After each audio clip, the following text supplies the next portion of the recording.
Chapter 324. Yes. The palace servants were also scared out of their wits and hurriedly responded. Just as they were about to leave, the Empress said sternly. Also, you can't let others know about this. If it reaches His Majesty's ears, be careful of your lives. Yes. The palace servants hurriedly left. The Empress's face was terrifyingly dark as she stood rooted to the ground for a while. Where could Rongzhen go? Her pearl of essence was shattered, and she didn't have any cultivation left. With her own strength, it was impossible for her to avoid so many people and leave silently. Unless, the Empress suddenly thought of something, and her heart sank. Did Elder Meng leave with Rongzhen? She hurriedly walked back into the house and left the palace servants outside. After confirming that there was no one around, she took out something from her arms. It was a thumb-sized jade seal. She usually used this to contact Elder Meng. She gently twisted the seal. Kacha. A soft sound was heard. She looked at the bottom of the seal. But to her disappointment, there was no reaction. The Empress frowned. Even if Elder Meng left with Rongzhen, he should have received this news. In the past, he would respond quickly, but now, she paused for a while and tried again. Still, there was no reaction. The Empress became increasingly anxious. Elder Meng had been with her for many years, but this had never happened before. This made her feel very uneasy. She couldn't help but size up the room again. Everything was normal, except that there was one person missing. The Empress felt her head hurt and rubbed her glabella. Where exactly could Rongzhen have gone? There were enough things today, but Rongzhen just had to add to the chaos at this time. If His Majesty finds out, he will blame me even more for not doing my duty as a mother. Our current situation is already difficult enough. What is wrong with Rongzhen? When I find her, I will teach her a lesson no matter what. Bam! All of a sudden, the seal in her hand exploded. The Empress was shocked and directly threw it out. The seal that was already broken rolled on the floor and completely disintegrated. Her Majesty? What's wrong? The palace servants outside hurriedly asked when they heard the sound. The Empress instinctively shouted. Nothing. Nobody is allowed to come in. As she spoke, she hurriedly walked over and picked up the broken pieces of the seal. She opened her eyes wide and looked at the thing in her hand in disbelief. It took her a long time to recover. This is, Old Meng is dead? Her body trembled uncontrollably with shock and fear. Elder Meng was actually dead. He was a rank 5 warrior. All these years, he had done many things for her and had never made a single mistake. How could he suddenly die now? The Empress was suddenly stunned. Wait a minute. If it was really Elder Meng who took Zhenzhen out, and now that he was dead, wouldn't Zhenzhen? Thinking of this, she quickly got up. If Zhenzhen was really in danger, she had to send someone to save her as soon as possible. But halfway there, she stopped. Telling His Majesty about this was the fastest and most effective way. After all, His Majesty could mobilize too many people. If she blindly sent people to search, who knew when there would be news? But how was she going to explain how Rongzhen left so quietly? Once His Majesty conducts a thorough investigation, he will definitely find Elder Meng. Even if he's already dead. By then, not to mention Rongjin, she might not even be able to sit on her throne as the Empress. She hesitated for a moment and fell into a dilemma. After hesitating for a long time, she finally decided to hide this matter first. If she could find Rongzhen as soon as possible, everyone would be happy. If not, in a life-and-death situation, Rongzhen would definitely think of ways to protect herself. After all, she still had Silver Fly with her. Now, the mother and son pair couldn't create any more trouble. The Chu family. Chu Ning followed the wooden vines to the Chu residence. Standing in front of the door and looking at the very familiar door, he had a lot of thoughts and complicated feelings. He used to be proud of the Chu family and tried his best to give up everything for the Chu family. But in the end, the Chu family only left him with endless painful memories. If it weren't for the family head, he definitely wouldn't step through this door again. The guard standing at the door saw him from afar and immediately bowed respectfully. "Welcome back, eldest young master." They were very attentive and had flattering smiles on their faces. Even when Chu Ning was at his peak, he had never been treated so warmly. However, the smiles on their faces were glaring and even disgusting to Chu Ning. He could still clearly remember how these people had treated him and a few months ago. How long had it been, and things had become like this? Every dog has its day. He ignored those people and walked straight through the door. Passing through the courtyard, he walked toward the hall. But before he reached the place, he saw that the Chu family had already gathered outside the hall. Seeing his figure appear, someone immediately went up to welcome him. "Big brother. You're finally back." Looking at the smiling man in front of him, Chu Ning knitted his brows. Chu Ji. Chu Ji came from a branch of the Chu family and had always been at odds with him. In the past, when he was in the limelight, Chu Ji was jealous and always felt that he had stolen his reputation and glory.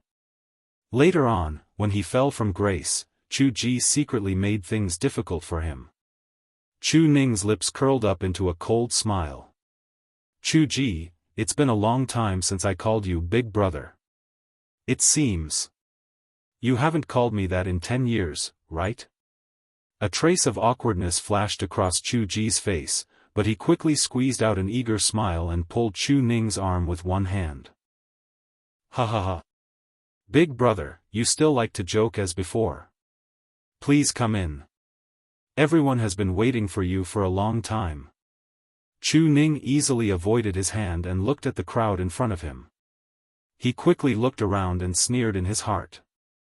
"Ha! Not only Chu Ji, but all the important figures of the Chu family were here. Who else could it be but the great elder Chu Xiao standing in the middle?" However, at this moment, compared to the eager and enthusiastic expressions of the others, his expression was still not good. "We're all family. Why are you standing here? Why aren't you coming in to talk?" Chu Xiao said firmly. Chu Ning smiled. To be able to say such words of compromise was probably the biggest concession Chu Xiao could make. However, he did not return to the Chu family today to continue looking at Chu Xiao's face. "Great Elder Chu, you seem to have forgotten something. You and I have already completely severed ties with the Chu family. We really can't be considered a family, right?" Chu Xiao's expression turned cold. "How dare you?" Chu Ning placed one hand behind his back and said indifferently. "Great Elder Chu, if you have anything to say, just say it directly. However, this reprimand. Forget it. Mobile users, please browse and read. A better reading experience comes from the Love Network." Chapter 325. Just as Chu Xiao was about to flare up, the person beside him hurriedly whispered, "First Elder. It wasn't easy for us to invite Chu Ning back. Don't fall out because of an argument. Business is more important. Business is more important." Chu Xiao could only suppress the anger in his heart. In any case, the invitation had already been written. It was not a big deal for him to lower his stance now. This was not only for the Chu family, but also for himself. Thinking of this, he adjusted his expression and restrained the anger on his face. "You can't say that here. So many people are standing here. What do you think it looks like? Come in first." With that, he turned around and returned to the hall. A small portion of the others followed him in, while the majority of them were still looking at Chu Ning, as if waiting for him to move. Chu Ji didn't dare to provoke him again. He only said eagerly from the side, "Big brother, please go first. You're the big brother, so you should naturally go first. Chu Ning glanced at him. There was no embarrassment on Chu Ji's face. Instead, it was filled with excitement and fawning. Seeing that Chu Ning was sizing him up, he quickly said, "Big brother, you haven't been back for a while. You might not be used to it, but don't worry, just tell me if you have any instructions. I'll definitely do it for you." Chu Ning could see the sincerity in his words. Chu Ji really did not hold a grudge over what happened just now. Instead, he was wholeheartedly trying to please him. How ironic. Chu Ning shook his head and walked towards the hall. Seeing him walk in, the others followed him in. Chu Ning was arranged to be the first on the left. Other than the seat of honor where Chu Xiao usually sat, this was the most honorable seat. It was even ranked before the other elders of the Chu family. However, Chu Ning could not be bothered with this and sat down. "Since everyone is already in, first elder, can you speak frankly?" He did not want to waste time here. The longer he stayed with these people, the more unbearable he felt. Therefore, he planned to quickly resolve the matter and return. Chu Xiao was dissatisfied with Chu Ning's attitude, but he knew that now was not the time to be calculative. Hence, he said, according to what the patriarch said back then, he should be coming out of seclusion soon. If the patriarch knew about this, he would definitely be very disappointed. "So, I've called you here today to discuss what to do about this matter." Chu Ning chuckled, but there was no mirth in her eyes. "What else can we do? Since it had already happened, could it be that they were going to pretend that it never happened? When the patriarch comes out of seclusion, I will personally explain to him." Everyone was stunned and looked at each other. They seemed to have never expected that Chu Ning would actually say this. Chu Ji couldn't help but say, "Big brother, don't you always respect the patriarch the most? Severing your relationship with the Chu clan is equivalent to severing your relationship with the clan head. If the clan head knows about it, he will definitely be very upset." Chu Ning said calmly. "I know. Whether it was in the past or now, my respect for the patriarch has always been the same. But now that things have come to this, no one can turn back. So, no matter how the patriarch views me, I will accept it." "Are you serious?" Even Chu Xiao could not help but ask. Clearly, he was extremely shocked by Chu Ning's words. Everyone in the Chu family knew that Chu Ning was a very sentimental person. "I thought that bringing up the family head would make him regret his decision back then, but now it seems that, it's a little unexpected." Chu Ning nodded. "Of course. Every word I said was carefully thought out." The hall fell into an awkward silence. He had already said this, so how could the others say anything? After a long while, Chu Xiao frowned and said, "Chu Ning, since you've already said so, then there's no need for us to be so polite. You should know why I called you back today." Chu Ning's face was sincere. "I'm sorry, I really don't know. Is it to apologize to you, and me, to ease the relationship with us father and daughter, or to beg us to come back? If you don't say it, how can I guess?" Everyone's expression became awkward again. Chu Xiao suppressed his anger. "Chu Ning, don't go overboard. I really don't know, that's why I asked."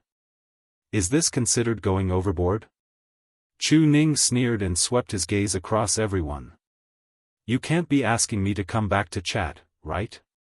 Enough." Chu Xiao felt that these words were very ear-piercing. He finally couldn't hold it in anymore. He stood up angrily and stared at Chu Ning. "Don't you just want us to admit that we want you to come back?" "Not beg," Chu Ning corrected sincerely. Chu Xiao's face kept changing between green and white. "Chu Ning, you're right. Now, the entire Chu family hopes that you and Lu Yu can come back and become a member of the Chu family again." The third elder, who had been silent all this time, suddenly spoke and looked at Chu Ning kindly. "The Chu family has wronged you and your father, so you can choose whatever you want. If you agree to come back, everyone in the Chu family will be grateful. If you don't, then, what happened today never happened. The third elder's words made the Chu family members even more embarrassed. But they had to endure it. After all, someone had to say this. Moreover, they were indeed the ones who were begging. Chu Ning's expression softened a little, and he nodded slightly at the third elder. Thank you for pointing it out, third elder. My answer is, I don't agree. This answer was also within everyone's expectations, but they had already prepared a lot of persuasive words. Chu Ning, think about it carefully again. After all, the Chu family is the place where you were born and raised. Don't you have any attachment at all? Yes. Big brother. If you're still angry about what happened to Chu Yan's family, then it's not worth it. You probably don't know that Lu Yao instigated the Gu family's madam to cause trouble at Tian Lu Academy and was taught a lesson by the Gu family's master.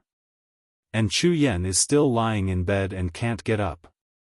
That couple has caused so much trouble for the Chu family. Now that the Chu family has declined and caused so much trouble, it's really in danger. Chu Ning, are you really going to watch from the sidelines? When the master comes out of seclusion, how are we going to explain to him? If you're still holding a grudge about what happened in the past, then we'll let you take revenge. How about that? Oh right, and Lu Yu. We've already locked up all the servants who bullied her in the past. As long as you come back, you can do whatever you want with them. All kinds of voices mixed together, making Chu Ning feel extremely annoyed. He suddenly sneered. Oh? Is that so? If I remember correctly, many of you here have done the same thing, right? If you really want to settle the score, then, you can't escape, right? The hall instantly quieted down. Chu Ning looked at Chu Xiao and said coldly, for the first one, why don't we start with First Elder Chu? Digression, tomorrow at noon, please browse and read for mobile users. A better reading experience comes from the Love Network. Chapter 326. Chu Xiao frowned. Chu Ning, do you know what you're saying? Chu Ning leaned back in his chair with a relaxed expression and a cold gaze. Of course. If you don't accept, then let's end the discussion here. As he spoke, he was about to stand up. Chu Xiao was about to shout angrily, but the person beside him spoke first. That. Chu Ning, we know that the Chu family wronged you and your daughter first. It's understandable for you to make this request. However, so much time has passed. Are you going to investigate everything one by one? I remember each and every one of them clearly. I won't malign anyone. Chu Ning glanced at the person who spoke. Why don't we start with you? That person was speechless. The entire hall fell into dead silence again. Who knew what Chu Ning would think of to punish and take revenge on them? Only a fool would stand out at this time. However, it was difficult for them to give up just like that. Chu Ning had been promoted to the commander of the Imperial Guards and held great power in his hands. However, this was not the most important thing. The key to the problem was still Chu Luiyue. It would be fine if she was just an ordinary cultivation genius, but she was clearly more outstanding than most people. Otherwise, she wouldn't have been able to take first place twice in the Qingjiao competition.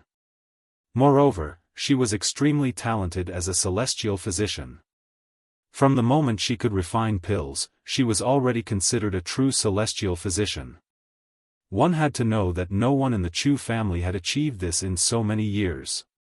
What made them even more tempted was that Chu Luiyue had a Dijinjuan meridian and was chosen by Mu Qinghe to cultivate in the Tianling dynasty in the future. What an honor this was! If Chu Luiyue was still a member of the Chu family, then the entire Chu family status would instantly rise. By then, not only would they be able to maintain their position as one of the four major families, they might even be able to replace the Si family as the number one family. How could they give up such a huge temptation in front of them? Big brother, for the sake of the master, why don't we compromise? Chu Ji cautiously said. Chu Ning asked. What do you mean? Chu Ji glanced at Chu Xiao and smiled awkwardly. About that. If we were to count the things that happened in the past one by one, it would be quite troublesome. Why don't we formally apologize to you and Lu Yu and compensate you according to your suggestions? In order to show our sincerity, this matter should start with the great elder. How about it? Chu Xiao raised his eyebrows.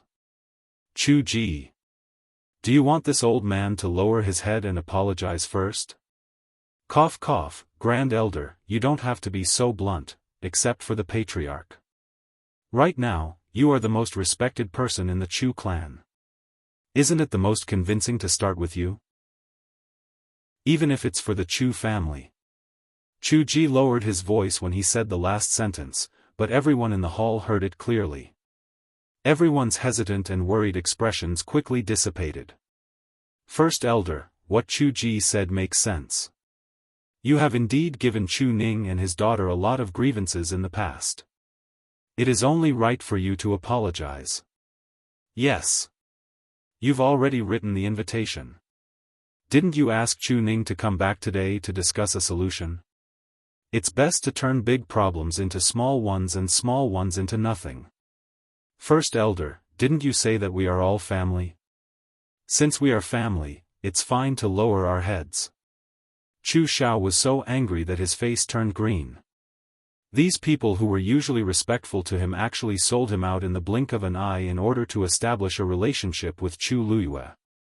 After a long stalemate, Chu Xiao finally said coldly. All right. In that case, this old man will apologize to you. Chu Ning smiled faintly. First Elder, are you apologizing or lecturing people? Chu Xiao choked. The people beside him hurriedly approached and said. First Elder, think about Vice Admiral Mu. The other families didn't have the chance to establish a relationship with him. And the fact that the blood of the Chu family flowed in Chu Liuyue's body was indisputable. As long as they were willing to agree to come back, these small matters wouldn't be a problem at all. Chu Xiao took a deep breath. In the past, this old man did some terrible things and hurt you and your father. Now, I apologize to you, I'm sorry. Chu Xiao's body trembled as he gritted his teeth. It took him a lot of effort to say these words. He was used to being high and mighty in the Chu family. Now that he had to lower his head and apologize to Chu Ning, who he had always disliked, he felt extremely disgusted and broke down in his heart. He would settle this score in the future. The others didn't care about Chu Xiao's emotions at all. They all looked at Chu Ning expectantly. He had apologized and admitted his mistake. Now, Chu Ning should agree to return to the Chu family, right? But under their fervent gazes, Chu Ning didn't move.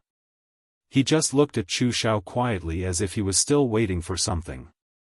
There's still you, His voice was cold as he said word by word.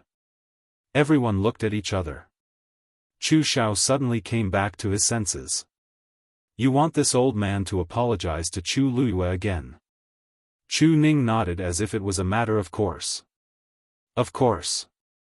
I am me, and you, is you, Besides, she seems to have suffered more grievances than me all these years. Is it so difficult for you to apologize? Chu Xiao was about to go crazy. When did Chu Ning become so difficult to deal with? Then why didn't you say so just now? Chu Ning snorted. His gaze was mocking, but he suddenly stood up. It's so difficult for you to even apologize. I think the so-called compensation is even more illusory. Since you don't have any sincerity, I think there's no need to continue this conversation. He walked out of the hall. When the patriarch comes out of seclusion, I will naturally explain everything that you, and I did. I believe he will understand. As for you, good luck. Wait. Seeing that Chu Ning was really about to leave, Chu Xiao finally threw caution to the wind. As long as Chu Luyue agrees to return to the Chu family, then this old man will personally apologize to her until she is satisfied. How about it? Chu Ning stood still, and a mocking smile appeared on his face. He turned around and looked at Chu Xiao. There's no need. Chu Xiao was stunned. What? Chu Ning laughed softly, but his voice was as cold as ice, chilling to the bottom of one's heart. The Chu family gave birth to me and raised me. If I say that I don't have the slightest bit of nostalgia for the Chu family, it would definitely be a lie. So, whether it's for the sake of the Chu family's nurturing of me in the past, or for the sake of the patriarch who is about to come out of seclusion, I can let bygones be bygones and let bygones be bygones. But you can't. I remember clearly what you did to you, and I will never forget it in this lifetime. Even if all of you kneel on the ground and kowtow to apologize, even if you, is really willing to forgive you, I can't do it. Digression, slowly updating. Mobile users, please browse and read. A better reading experience comes from Love Network. Chapter 327. With Xue Xue's help, Chu Luiyue rushed home as fast as she could. Fortunately, she arrived before Chu Ning. After about 15 minutes, Chu Ning finally returned. Father, how did it go? Chu Luiyue asked. Chu Ning smiled. It's all settled. Chu Luiyue was a little surprised. They invited you back to discuss letting us go back, right? I rejected them. Chu Ning's answer was very straightforward. And I told them that we will never go back. Chu Luiyue was stunned. Then the family head, I went there today because I wanted to make things clear to them. This way, if the family head asks, I can give him an explanation. However, from the beginning to the end, I have no intention of forgiving them. Chu Ning looked at Chu Luiyue and sighed softly. Because you are the person I want to protect the most in this world. Chu Luiyue's heart warmed up. She knew how much Chu Ning had compromised for her, so she felt especially grateful and warm. Thank you, father. The next day, Chu Luiyue returned to the academy. The fire caused Jiuyou Tower to completely disappear. The elders and teachers in the academy were busy dealing with the remaining matters, so most of the students had more free time. When Chu Luiyue went to look for Mu Hongyu, she happened to see Liao Zhongshu. Lu Yu. Mu Hongyu was very excited when she saw Chu Luiyue. Thank you. I have already written a letter to father. They will send mother here soon. Chu Luiyue was also very happy. That's good. It's just that the journey is bumpy, so mother will have to suffer. Don't worry. Although Imperial concubine mother's health is not suitable for her to move too much recently, when Imperial father heard that you asked for Deputy General Mu's help, he immediately found several powerful elders to think of a way to safely send Imperial concubine mother here. I really don't know how to thank you. Originally, when Mu Hongyu asked Chu Luiyue for help, she didn't have much hope. After all, they were envoys from the Tianling dynasty, and they had distinguished statuses. Even Emperor Jiawen might not be able to invite them, let alone Chu Luiyue. Who would have thought that Chu Luiyue would be the only one chosen, and he even managed to convince Vice Admiral Mu to help. I didn't think that I would have to trouble Vice Admiral Mu to invite someone from the Tianling dynasty over. I really owe you a big favor for this. Chu Luiyue's lips curved up. It's fine. I also want to see what the celestial physician of the Tianling dynasty is like. After she died, other than Mu Qinghe, what happened to the others? Mu Hongyu's eyes lit up. Yeah. Speaking of celestial physician, Lu Yu, you can actually produce pills now. We didn't know about this before. You hit it too well. Now that Chu Luiyue can produce pills, he can be considered a real celestial physician. In the entire country Yaochen, there are very few people with such an identity. Besides, Chu Luiyue is still so young. I knew that you were definitely more capable than we thought, but I didn't expect. TSK TSK. Mu Hongyu lightly snorted and glanced at Liao Zhongshu, who was beside her. The red blood goo in your body was cured by Lu Yu. You must have known about this long ago. Liao Zhongshu smiled helplessly and shook his head. I really didn't know. Unfortunately, the others didn't believe him. Previously, he pretended that the poison was still in his system and was bedridden, so he didn't attend the Qingjiao competition. When he heard that Chu Luyue actually produced pills and took the first place in the Celestial Physician competition, he was shocked for a long time. Only then did he realize that Chu Luyue was the person who saved his life. Mu Hongyu wrinkled her nose, but she couldn't be bothered to argue with him. She was more interested in something else. Lu Yu, when will you go to the Tianling dynasty with Vice Admiral Mu? Chu Luyue shook his head. It's not confirmed yet. He seems to be staying here for a while, and he wants to continue observing me. If I can't pass, I still can't go. So troublesome? Mu Hongyu looked disappointed. I thought you guys would go directly. Chu Luyue laughed. I'm not in a hurry, so why are you in a hurry? I'm not in a hurry, but it's the Tianling dynasty we're talking about. Mu Hongyu held her cheeks with both hands, her eyes full of yearning. Who doesn't want to go to that kind of place?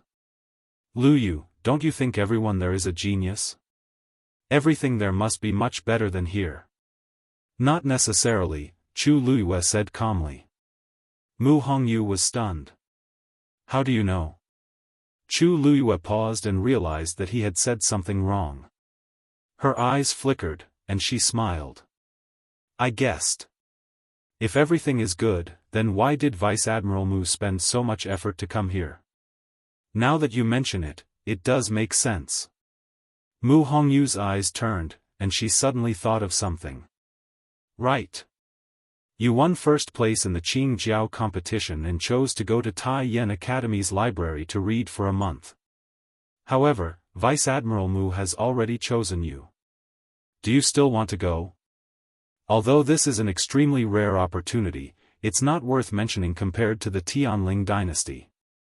Unexpectedly, Chu Luyue said without hesitation. I'll go. I'm planning to talk to Vice Admiral Mu about this today. What? Mu Hongyu and Liao Zhongshu were shocked. Are you serious? You're really going? Lu Yu, do you know how many people don't have the opportunity to go to the Tianling dynasty like you? You're actually choosing Tai Yen Academy? Mu Hongyu widened her eyes. She felt that Chu Luyue's decision was unbelievable. Liao Zhongshu was about to speak, but he suddenly remembered the red blood goo and swallowed his words. Chu Luyue smiled. I have my own plans. In fact, she did not plan to stay there for a month. As long as there was any movement on Mu Qinghe's side, she could immediately come back. Moreover, although Mu Qinghe did not say it explicitly, based on Chu Luyue's understanding of him, he should be planning to stay here for a long time. Chu Luyue did not think that the reason he was staying was because of her. Therefore, this was also something that she was very curious about. Mu Hongyu wanted to say a few more words, but when she saw Chu Luyue's determined expression, she gave up. All right. When are you going? The people from Tai Yen Academy seem to have left today. Our academy's elders Wu Rong and Elder Wei Cheng from Nanfeng Academy also went. Chu Luyue understood. This was obviously to investigate Heng Jingshua and the others. She thought for a moment. It won't be too late for me to go after your mother arrives. Mu Hongyu was stunned, and her eyes reddened. Lu Yu, thank you so much. It's nothing. Chu Luyue's lips curled up slightly. Mu Hongyu suddenly said, oh, right. After you returned home yesterday, Chu Xianmin looked for you. Mobile users, please browse for a better reading experience from Love Network. Chapter 328. This surprised Chu Luyue. She's looking for me? Yes. I don't know what she wants to do. I accidentally passed by your place yesterday and saw her loitering at your door. I went up to ask her what she was doing, but she didn't want to say anything and left in a hurry. Mu Hongyu shrugged and pouted. Maybe she wants to do something to harm you when you're not around. Chu Luyue squinted her eyes and tapped her fingers on the table. It's indeed strange for Chu Xianmin to take the initiative to look for me. However, if it's because of the person behind Red Blood Gu, it's hard to say.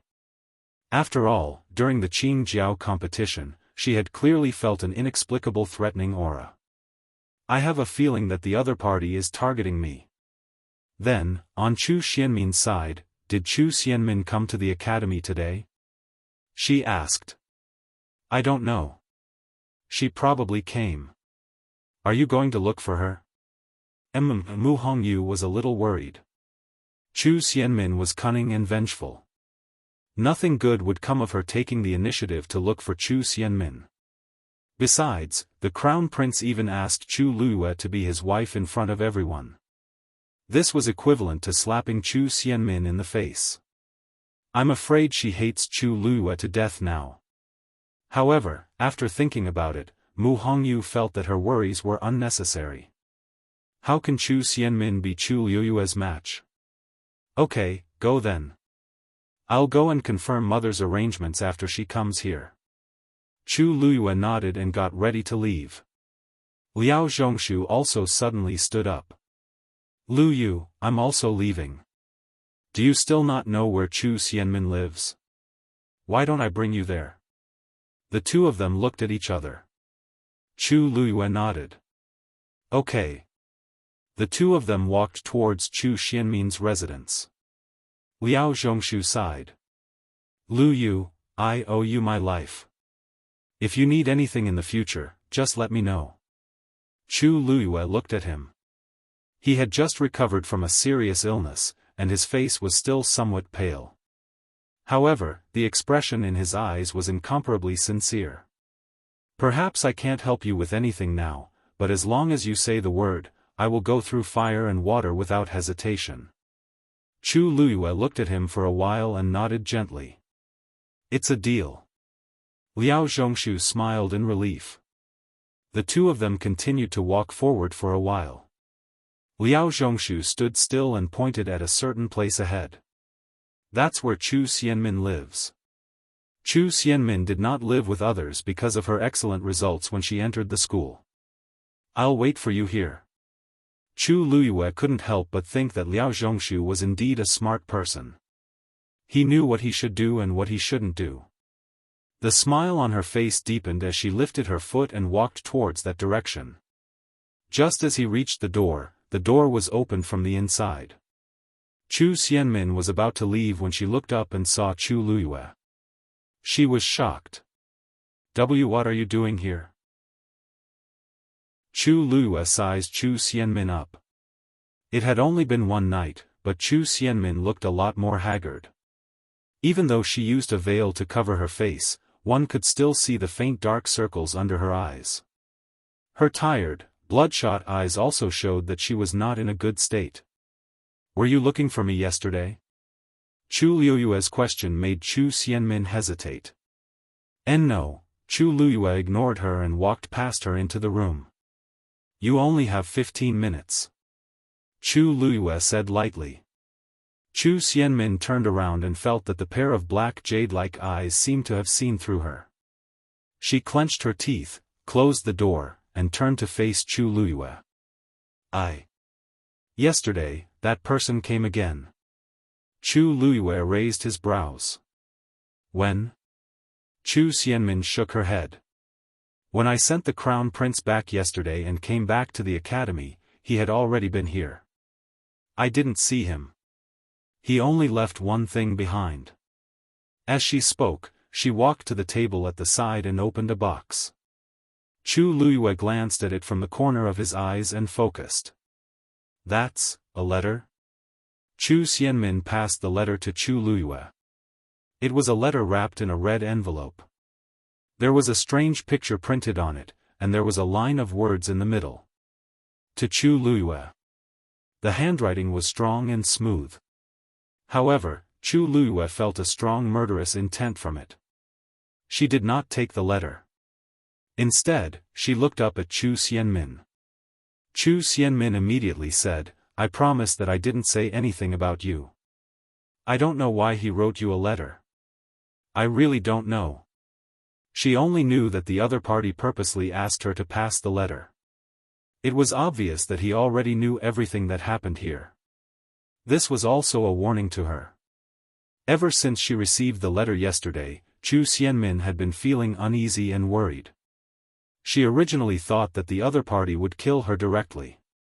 However, other than the letter, everything else was normal. This made her even more fearful. She did not know when the punishment would befall her. After she saw the letter, she hesitated for a long time before deciding to look for Chu Luiyue. However, Chu Luiyue was not around. She did not sleep the entire night after she came back. She kept thinking about this matter and hesitating about what she should do. When she faced Chu Luiyue's question, she subconsciously denied it because she had already decided to hide the letter. Who knew if this was a test from the other party? However, Chu Luiyue was right in front of her. She was terrified and decided to give the letter to her in the end. Chu Luiyue took the letter. Chu Xianmin heaved a sigh of relief for some reason. However, she then saw Chu Luiyue stand up to leave. She was shocked. "Why, you're not going to open it here? Aren't you afraid that I'm lying to you?" Chu Luiyue glanced at her nonchalantly. She could not be bothered to say that there was half a Xian formation drawn on the letter. This Xian formation's level was so high that even the Academy's elders might not be able to use it. Chu Xianmin knew nothing about Xian formations. She could not even tell that it was half a Xian formation. If she wanted to open the letter, she had to fill in the remaining half. Chu Xianmin did not have the chance to do anything even if she wanted to. Moreover, she did not have the guts to do so now. For some reason, Chu Xianmin felt that Chu Luiyue did not say a single word and only looked at her quietly. However, she felt that she was very small and laughable. She shut her mouth embarrassedly. Chu Luiyue kept the letter and left. Chu Xianmin suddenly thought of something and hurriedly shouted, "Oh right. Since I've been discovered and the letter has been given to you, can you help me get rid of the poison in my body?" Whenever she thought of the horrifying scene of the poison acting up, she would have goosebumps all over her body. She would be terrified the entire night. "I don't have any value to you now. Why, you can let me go." Chu Luiyue glanced sideways and glanced at her nonchalantly. "You really don't have any value in this aspect, but I still need you to monitor someone." Chu Xianmin was dazed. "Who?" "The Crown Prince, Rong Jin." Mobile users, please browse for a better reading experience from Love Network. Chapter 329. Si Family. Study Room. Si looked at the Empress, Si Huijing, in shock. "You said that Elder Meng is dead, and Rongzhen is missing? When did this happen?" The Empress knitted her brows tightly. "Yesterday." "Then, why did you only tell me now? When I found out about this, it was already evening. How could I come out then? I even had to beg His Majesty for a long time to come today." The Empress rubbed her temples in frustration. She didn't sleep well last night, and she had nightmares. Her head was about to explode today. The Empress had a distinguished status, but she didn't have much freedom. Her every word and action was watched. She told His Majesty that too many things had happened recently and that she was frustrated. Thus, she wanted to go back to the Si family to take a look, so she came out legitimately. "Then, His Majesty didn't say anything?" asked Si worriedly. The Empress closed her eyes. "His Majesty is angry with Rong Jin, and he can't be bothered with me. He also wants to take this chance to give us a cold shoulder, so he naturally won't say anything." Si sighed, and he couldn't hide his anger. I've heard about everything. Rongjin is too rash. He actually did such a thing.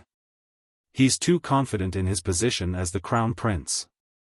Doesn't he know that there are many people in the imperial city who want to catch him red-handed?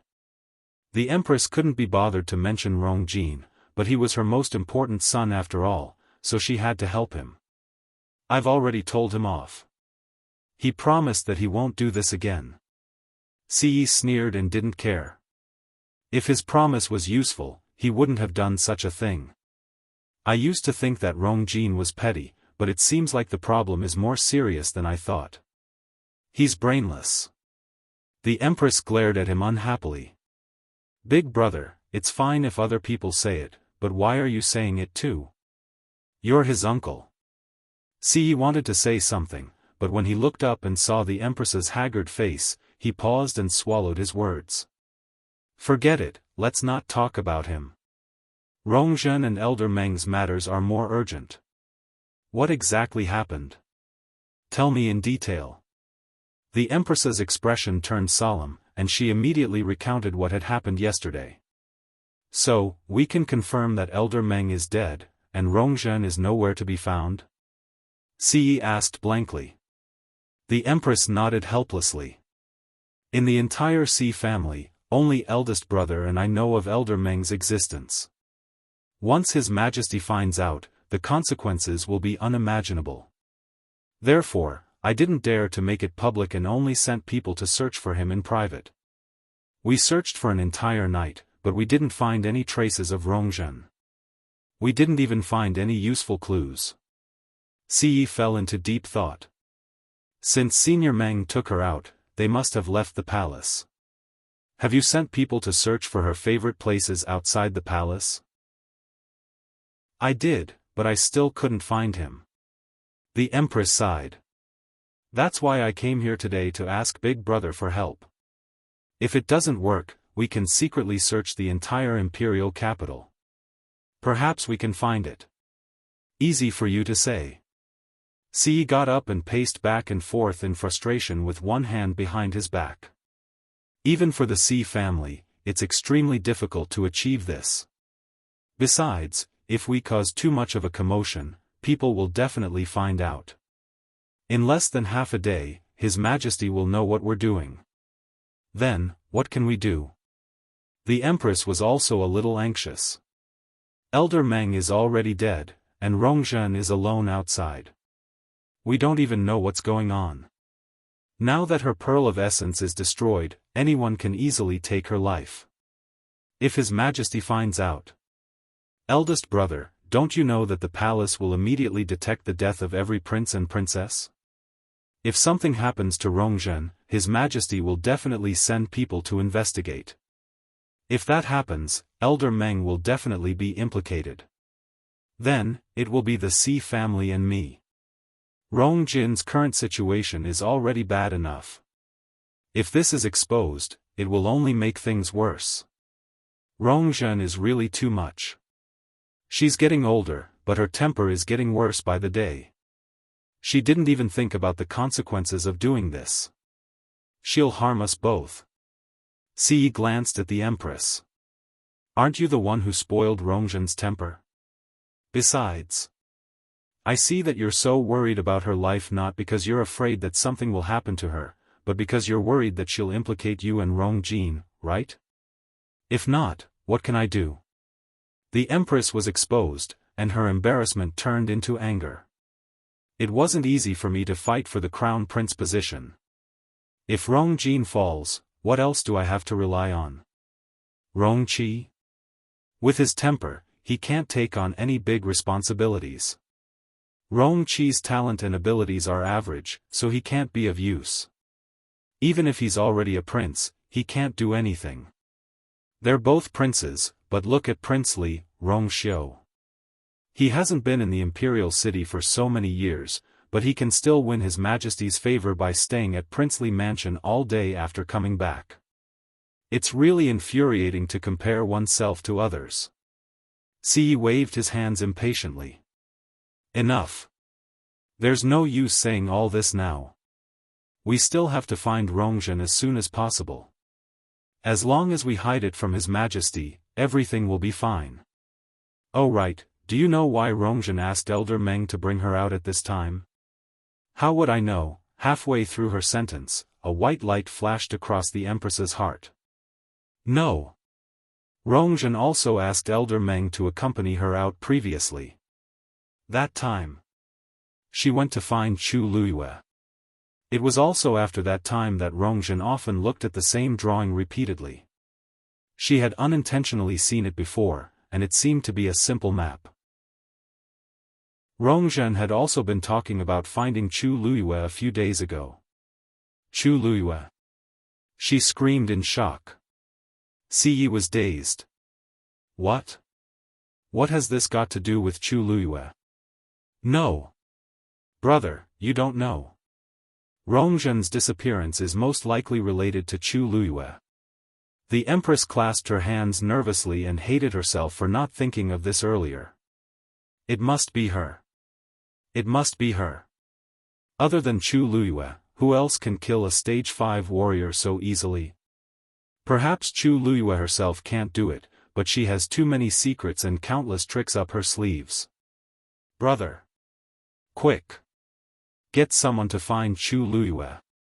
Bring her here. Rongzhen must be with her. Siyi couldn't help but frown upon seeing her like this. Calm down. What do you think the Xi family is? The Xi family isn't the Imperial Guards. How can you casually capture someone? Besides, Chu Luiyue isn't an ordinary person now. Who dares to touch her? If something happens to Chu Luiyue, needless to say, Chu Ning, Tianlu Academy won't let this matter rest. Also, there's Princely Mansion. And the most important one, Mu Qinghe. The Empress bit her lip. Then, ask her directly. Mobile users, please browse and read. A better reading experience comes from Love Network. Chapter 330. If Chu Luiyue didn't do it, what will you do? Siyi asked in a low voice. The Empress was stumped. She couldn't think of any rebuttal and could only mutter softly. It must be her. It must be. Other than her, it can't be anyone else. Siye's head hurt. Jing, listen to me. I know you're anxious about Rongzhen's disappearance, and so am I. But we can't do this. At this time, we have to be careful. Otherwise, if we're not careful, we'll lose everything. The Empress gradually calmed down. What should we do? Should we just sit here and wait? Siyi was silent for a while. I'll send someone to find out about Chu Luiyue's situation and see if there's anything strange. The Empress's eyes lit up. Okay. Isn't Si Ting at Tianlu Academy too? I heard that they're classmates, so they must have some interactions. It's best to let him go. Siyi was a little disgusted. He thought highly of Si Ting and had been grooming him as his successor. This wasn't something to be proud of. Based on Si Ting's personality, he would definitely be unwilling. Also, he wasn't willing to let Si Ting do this either. After the Qingjiao competition, Si Ting accumulated a lot of experience and has been focusing on cultivation. There's no need for him to go. Besides, it's just to find out some information. It's more suitable to let Si Yang go. He's also closer to Chu Luiyue. The Empress disagreed. Si Yang? Would he be able to do it with his jumpy personality? Big brother, this is a small matter, but it's the most important. Big brother, you might not know Chu Luiyue well, but she's very smart. If Si Yang goes, she'll probably realize that something is wrong. Si Ting is mature and cautious. It's better to let him go. Siye's face darkened, and he didn't say anything. The Empress carefully glanced at him, leaned closer, and pleaded in a soft voice, Brother Yi, please forgive me. She pleaded, Big brother, I know you dote on Si Ting the most, and I don't want to trouble him because of this. But, there's no other way, right? If you're really unwilling, then I'll find her myself. I've troubled Big Brother a lot all these years. I just hope that if anything happens in the future, you and the C family won't be implicated." As she spoke, 2 streams of tears fell from her face. She was his sister after all, so Siye's heart ached for her. Seeing her in such a difficult position, he also felt bad. "Then, Big Brother, I'll take my leave first." As the Empress spoke, she wiped the tears off her face and got up to leave. Siye shook his head helplessly. "Let Si Ting go." The Empress looked at him with surprise and gratitude, tears welling up in her eyes again. "Thank you, Big Brother." Siye sighed and patted her shoulder. "It hasn't been easy for you in the palace all these years. You've helped the C family a lot. We are bound together for good or ill. This small matter was nothing. You've been out for long enough today. You should return to the palace as soon as possible. I'll let you know as soon as I have any news." The Empress thanked him a few more times before leaving Prince Li's mansion. Rongxiu reclined on the bed with his eyes closed. He stretched out an arm that was riddled with scars. Some of them were so deep that bone could be seen. It was badly mangled and looked extremely terrifying. Umo half knelt by the bed and carefully helped him change his dressing. Seeing the wounds on his master's body, even though he was used to killing, he still felt terrified. He lifted the gauze. Because of the bleeding and pus, a large portion of the gauze had already stuck to the flesh. Umo took a sharp knife and carefully cut away the stuck part. However, some parts of the wound still ruptured unavoidably. Umo quickly looked up at his master and sighed in his heart. Based on his master's abilities, the collapse of Joyo Tower would definitely not pose any threat to him. The reason why he was so severely injured was obviously because his master had done it on purpose. It was obvious who he did it for. "Master, how long do you plan to recuperate for this injury?" Umo took off the gauze and hesitated in the few bottles at the side. Rongxiu said lightly, "Use the gray bottle." Umo paused. "Master, the medicine in this bottle is not very effective for your injury. Why don't we use the white bottle?" He didn't dare to ask his master to use the gold bottle, which was the best, so he could only settle for the second best. However, that was still much better than the gray one. Rongxiu ignored his words and asked instead, "How's Yanqing doing?" Umo immediately replied, "After you entered Joyo Tower, Yanqing immediately went there. According to him, he seemed to have made some discoveries. He's on the way back now and should be back today." Rongxiu grunted lightly. It was impossible to tell if he was happy or angry. The room fell into silence again. Umo hesitated for a moment and said boldly, "Master, I know that you don't want to recover too quickly and arouse suspicion, but you have to think about Miss Lu Yu, right? She knows that you got injured because of her and must feel guilty. Your injury doesn't seem to be getting better day by day.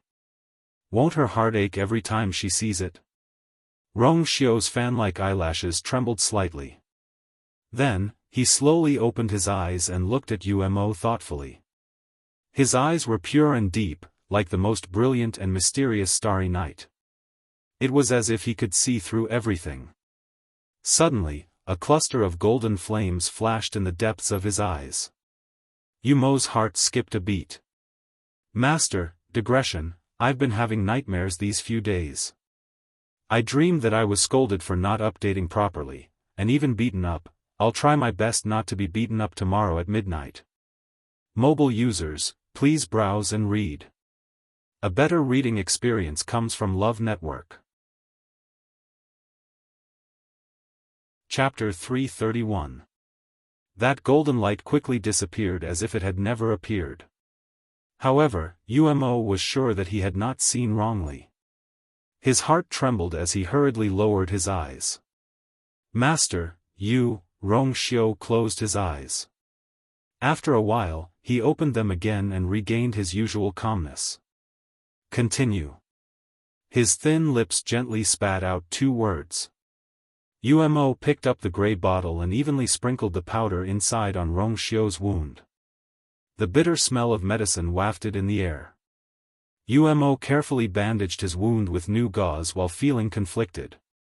After he finished treating Rong Xiu's wound and was about to put away the bottles of medicine, he finally could not help but say, "Master, you haven't gone back for a long time.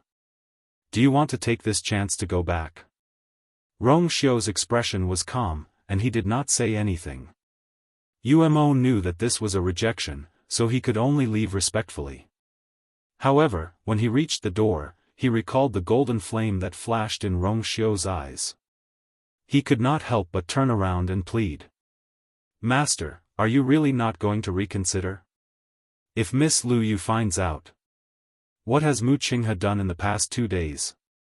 Rong Xiu suddenly asked. Umo thought carefully and shook his head. "Nothing. Other than the day of the fire at Tianlu Academy's Joyo Tower, he has been staying in his residence for the rest of the time. He has not come out and has not seen anyone." Umo frowned as he spoke. "Master, are you going to stay here and watch over Mu Qinghe? Who knows how long Mu Qinghe will stay here for? However, Master's situation does not allow for any delays." Rong Xiu pondered for a moment. "You may leave. Carry on as usual." "Yes." Umo responded but was still hesitant.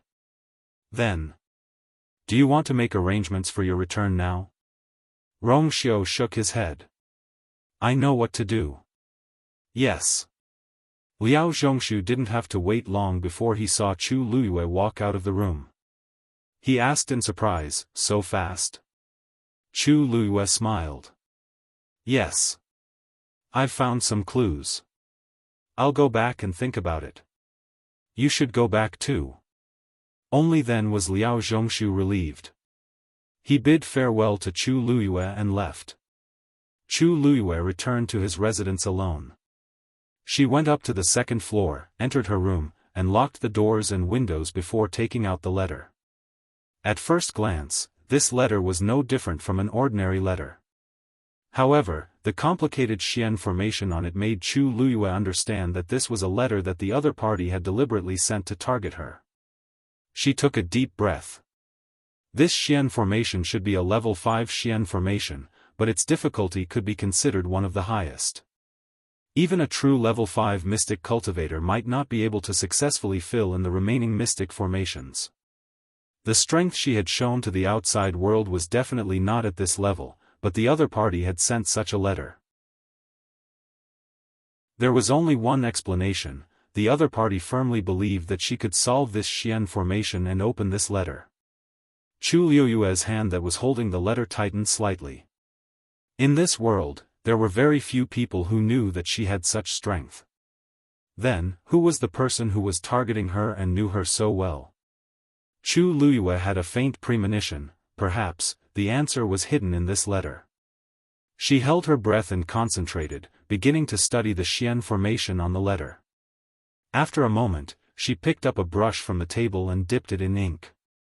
Then, she lightly drew a line on the letter and began to fill in the Xian formation. Time passed by minute, and the Xian formation on the letter gradually became complete. Because she didn't add any force and only drew the Xian formation, Chu Luyue's process of drawing the Xian formation became much simpler. However, even so, this complicated Xian formation still took her a lot of effort. After about an hour, she finally finished drawing the entire Xian formation. When she finished the last stroke, the Xian formation on the letter suddenly lit up. Then, it transformed into countless rays of light and scattered in all directions. Chu Luyue waited for everything to dissipate before she finally opened the letter. She reached her hand inside, intending to take out the letter. When she touched the letter, Chu Luyue's heart suddenly jumped. Then, she almost couldn't wait and unbelievably pulled out the letter. It was a piece of high-quality Xian paper. The texture was soft, glossy like jade, and extremely delicate. However, Chu Luyue widened her eyes in shock. Because, she couldn't be more familiar with this touch. Her hands trembled slightly as she held up the letter. Sunlight shone in from the window and actually penetrated the letter, leaving sand shadows on the ground, as bright as the moon. Chu Liuyue's heart seemed to have been struck by something. This is the Xian moon paper that was specially used in the Tianling dynasty's palace. It was extremely precious. Not to mention the palace servants, even the ordinary concubines and unfavored princes and princesses were not qualified to use it. The reason why she was familiar with it was because she was very fond of it. Whether it was books, paintings, or other things, she used this Xian moon paper the most. Countless guesses appeared in Chu Liuyue's heart in an instant. This Xian moon paper was extremely precious and had always been specially provided in the Tianling dynasty. It was impossible for ordinary people to get their hands on it. To be able to get this Xian moon paper and specially send it to her, she fiercely closed her eyes, trying hard to calm herself down, and slowly opened the letter. On the soft and delicate paper, there was only one line of handwriting: Shangguanyu, long time no see. Mobile users, please browse for a better reading experience from Love Network. Chapter 332. The sun was shining brightly, and a gentle breeze passed through the wooden window. The room was quiet and peaceful. However, Chu Liyue seemed to be frozen on the spot, unable to move at all. The blood in her body seemed to have frozen at this moment, and her cold limbs seemed to have gone numb. In her mind, it was as if someone had smashed a huge hammer. It was dull and painful. She held the piece of paper. It was light and thin, but it seemed to weigh 1,000 pounds. She only felt her vision go white, and every word on the paper was like a sharp knife that ruthlessly pierced her heart. She almost couldn't breathe. Shangguanyu, Shangguanyu. This name had been buried deep in her heart, and she didn't even want to mention it in her dreams. Now, it had appeared clearly on a piece of moon rice paper. She had always thought that she had hidden it very well and had even deceived Chu Ning, who had been with the original body. However, she didn't expect that someone had already known about it. The other party clearly knew her biggest secret, but she didn't even know who the other party was. Chu Liyue felt dizzy. She bit the tip of her tongue hard, letting the sharp pain wake her up. She quickly looked around. After confirming that there was no one else around, she heaved a heavy sigh and looked at the letter carefully. There was only one sentence on the paper. Other than that, there was nothing else. Chu Liyue compared the handwriting of that sentence with the handwriting on the envelope and found that it was indeed written by the same person. If she had seen such strong and vigorous handwriting before, she would definitely remember it. Unfortunately, no matter if it was in her previous life or this life, none of the people she knew had such a handwriting. However, the other party obviously knew her and had a high status. Or rather, they were extremely powerful. Otherwise, they definitely wouldn't have been able to obtain the moon rice paper. Chu Liyue stared at the letter and fell into deep thought. Who could it be? Since her rebirth, she had been staying in country Yaochen's imperial capital. This place was thousands of miles away from the Tianling dynasty, and she had no way of contacting anyone from the past. Moreover, after experiencing the inhumane torture in the imperial ancestral hall, she had already lost her trust in everything in the past. Even Mu Qinghe, whom she had never suspected, had betrayed her, let alone the others. Her rebirth was her biggest secret and also her biggest trump card. She originally thought that she could become stronger step by step, and then go back and take revenge on those people. Take back everything that belonged to him.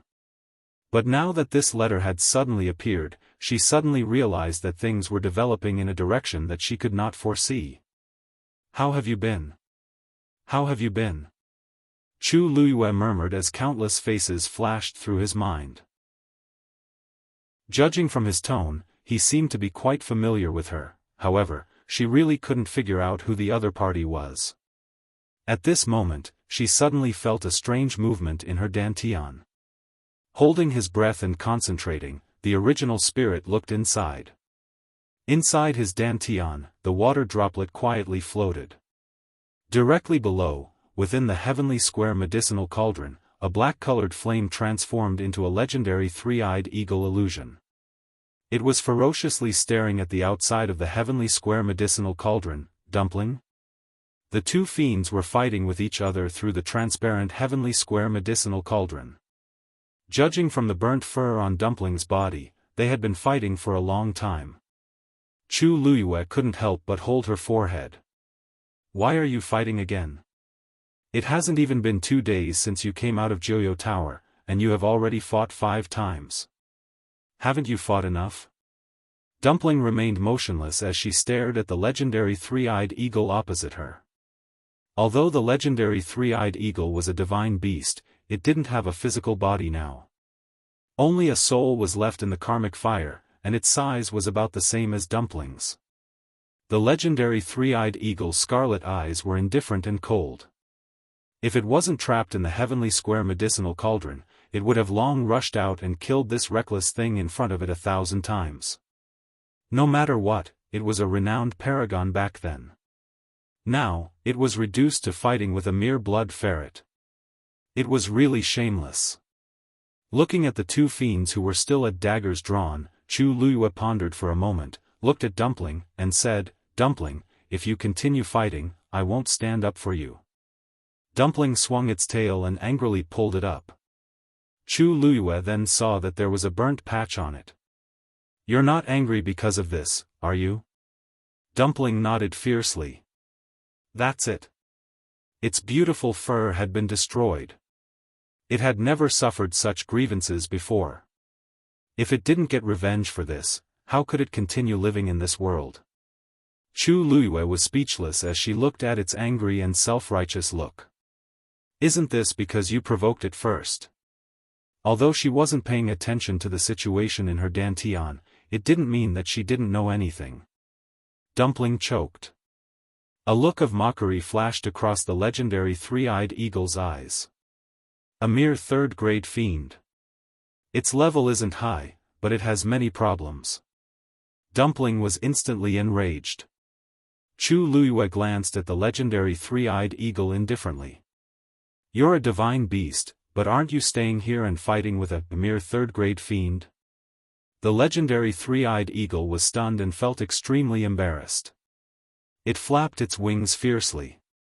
If it wasn't trapped by the heavenly square cauldron, it wouldn't have experienced such humiliation.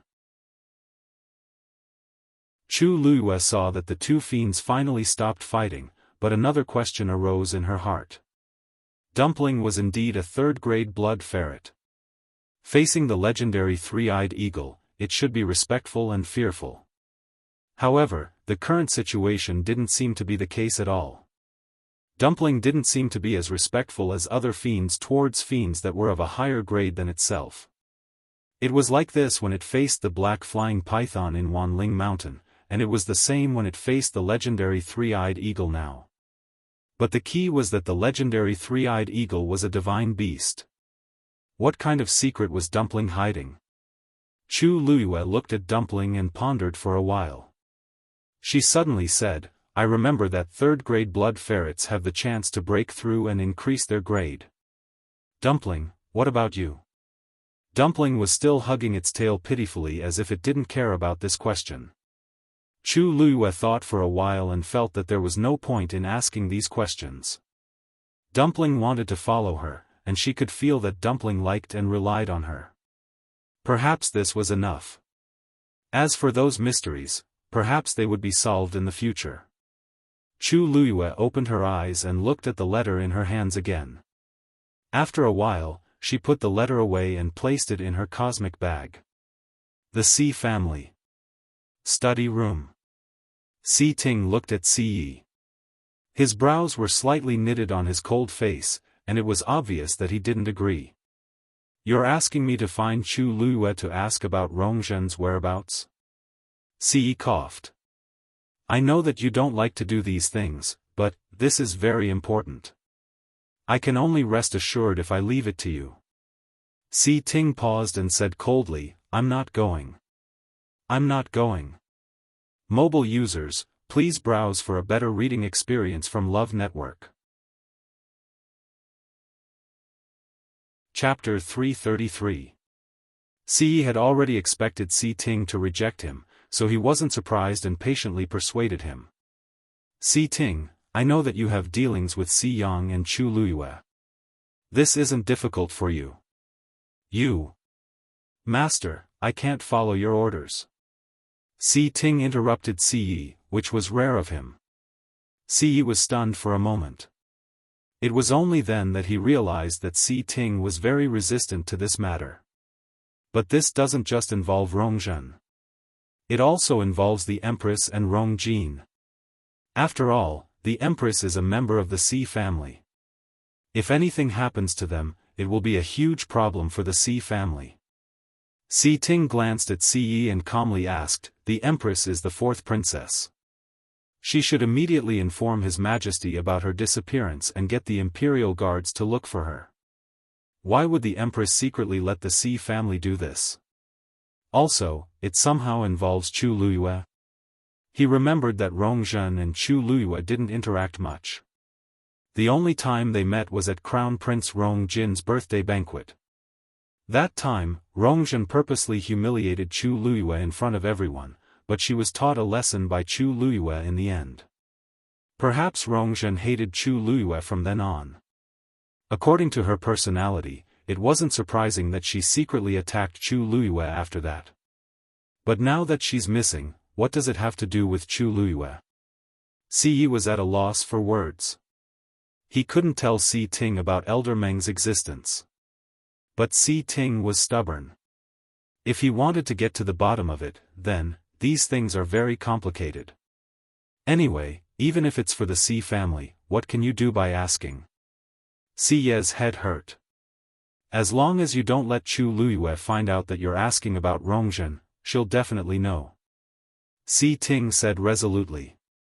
Chu Luiyue was smarter than expected.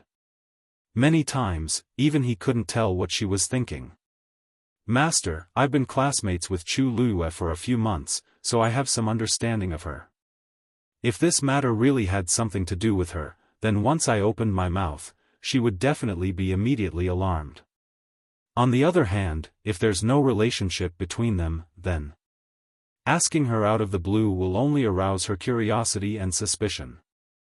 Therefore, no matter how one looked at it, it was useless to get any information from Chu Luiyue.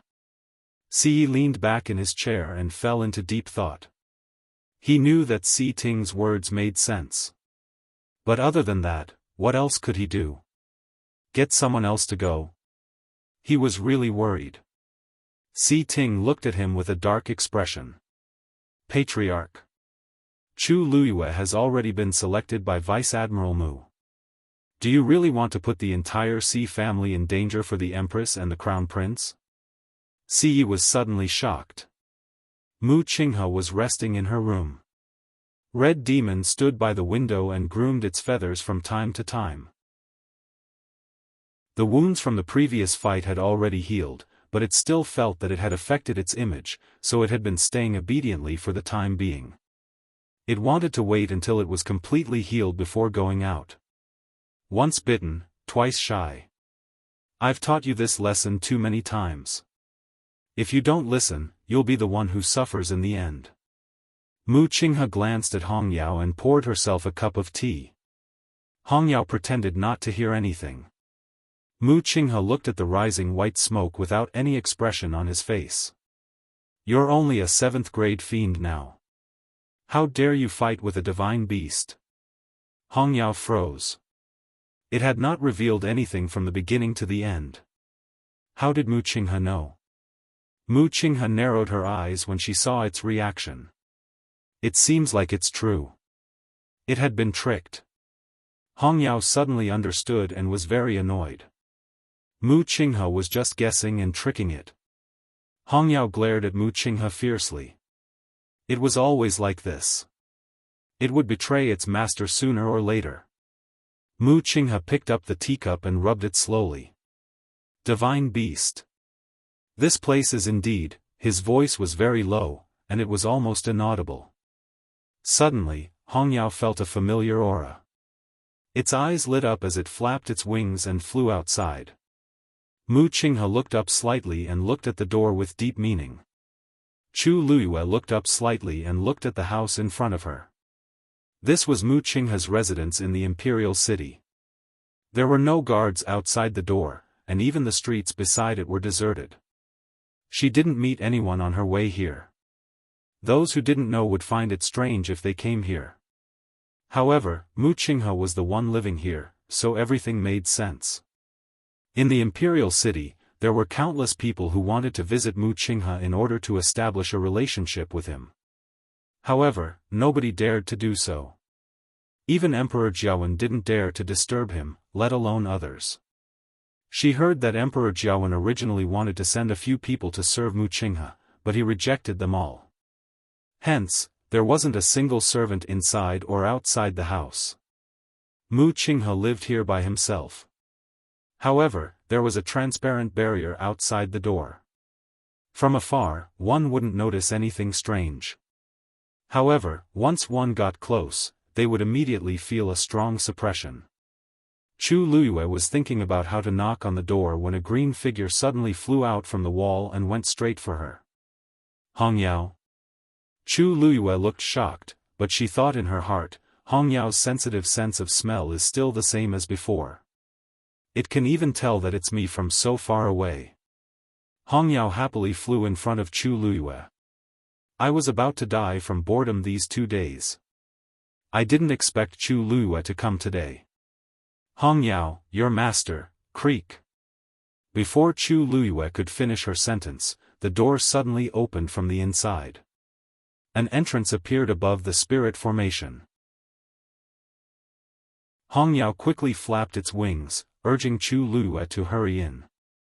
Chu Luiyue's lips curved up slightly as she walked in. Walking through the front yard and the corridor, Chu Luiyue finally came to a room. The door was open, and Mu Qinghe was sitting inside drinking tea. Chu Luiyue was hesitating whether to speak or not when Mu Qinghe said without raising her head. Just come in. Chu Luiyue followed Hong Yao in. Greetings, Vice Admiral Mu. After the first time, it was much easier to bow to Mu Qinghe again. Only then did Mu Qinghe look up. If you feel bored here, then you can go and focus on your cultivation. Chu Luiyue was stunned for a moment before realizing that these words were directed at Hong Yao. Red Demon rolled its eyes, unwilling to give up. It had heard this kind of words countless times. If it was in a good mood, it might listen to it. But now, she was here. How could it be dismissed like this? Hong Yao landed next to Mu Qinghe's hand and drank tea from her teacup. Half of its head was almost buried in it. After drinking enough, it raised its head and shook its head violently. The tea splashed everywhere. Mu Qinghe gave it a warning look. Chu Luiyue suddenly said, Vice Admiral Mu, I came here today to discuss something with you. Mobile users, please browse and read. A better reading experience comes from the Love Network. Chapter 334. Mu Qinghe then looked at Chu Luiyue. His voice was as cold and indifferent as ever. Speak. Hong Yao knew when to stop. It immediately took the opportunity to run and hide behind the window. Chu Luiyue glanced at it from the corner of her eye and sighed in her heart.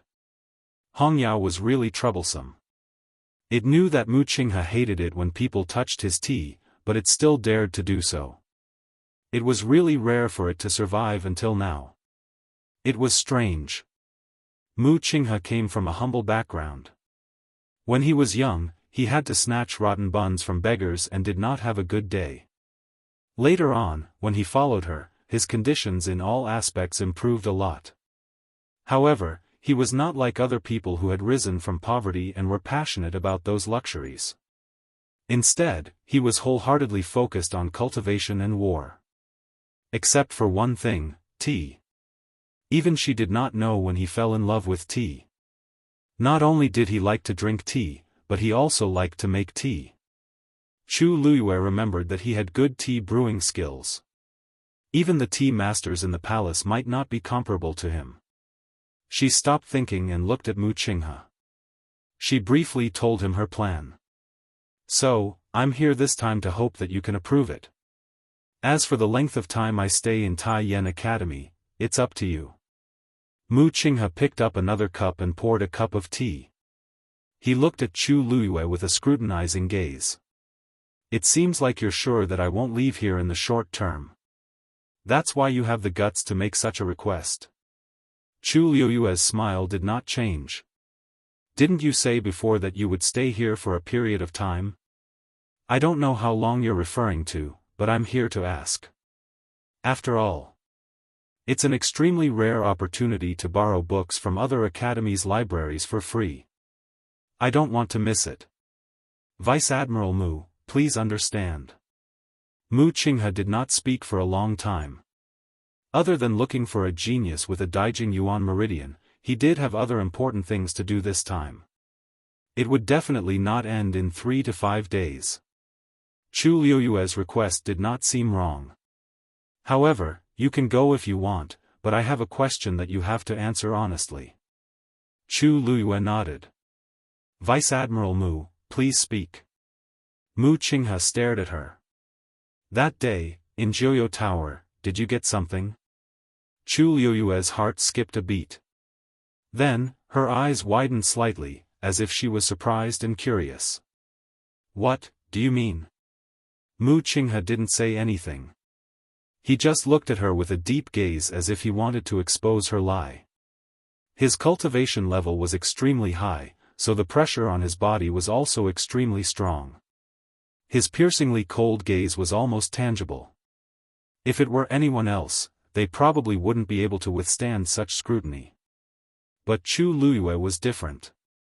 She had met Mu Qinghe when he was at his lowest. She had seen him at his most miserable and pitiful state. She had also given Mu Qinghe a chance to become the youngest deputy general of the Tianling dynasty. She had seen him in his most glorious state. Hence, Mu Qinghe's gaze was completely useless to her. She frowned slightly, as if she was thinking. After a while, she shook her head. Vice Admiral Mu, I'm sorry. I really don't know what you're talking about. That day, the situation was critical. Prince Li and I escaped with great difficulty. Not only did we not bring anything with us, but we also almost lost our lives there. What exactly do you want to ask? Mu Qinghe looked at the woman in front of him. Intelligent, quick-witted, and a genius. Her expression was so sincere that it even made him wonder if his initial guess was wrong. Chu Luiyue pursed her lips hesitantly. Then, she asked softly in a probing tone. Vice Admiral Mu? Are you looking for something? Mu Qinghe's gaze sharpened.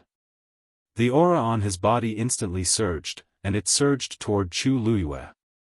Screech! Hongyao let out a clear cry. A green flame instantly flew in front of Chu Luiyue. It transformed into a barrier. It blocked Mu Qinghe's coercion outside. The two forces fought crazily. Bang! The tea set beside Mu Qinghe's hand shattered. Even the entire set of tables and chairs had many cracks on them. Chu Luiyue frowned slightly. She was just asking a probing question. She didn't expect Mu Qinghe to have such a big reaction. This only proved that she was right. But, why did Mu Qinghe come all the way here? What exactly is he looking for?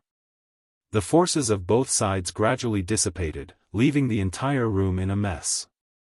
Chu Luiyue glanced at the broken teacup on the ground. It seemed to be freshly soaked Jin Jun Mei. In the past, Mu Qinghe never drank this kind of tea. She retracted her gaze. Vice Admiral Mu, did you misunderstand something? I just wanted to say that very few people set foot on the upper floors of Jiuyo Tower. Prince Li and I were able to come out safely from the 6th floor thanks to the things his mother left there. If you really want to find something, perhaps Prince Li will have some clues. The murderous intent in Mu Qinghe's eyes gradually faded. No need. As soon as he finished speaking, the room fell into a dead silence. Chu Luyue felt that if this continued, the matter might not be settled. She could only cough to break the deadlock. "Vice Admiral Mu, your tea spilled. Why don't I compensate you with a pot of tea? I happened to get a bottle of superior grade June May some time ago. Although it's definitely not good enough for you, but, no need." Mu Qinghe interrupted her and paused for a moment. "I'll give you 10 days. Chu Luyue smiled happily. "Thank you, Vice Admiral Mu." Although this person's temper became more and more unpredictable, she was still very happy that he was willing to agree to her request. Mu Qinghe looked at the smiling girl in front of him and was momentarily dazed.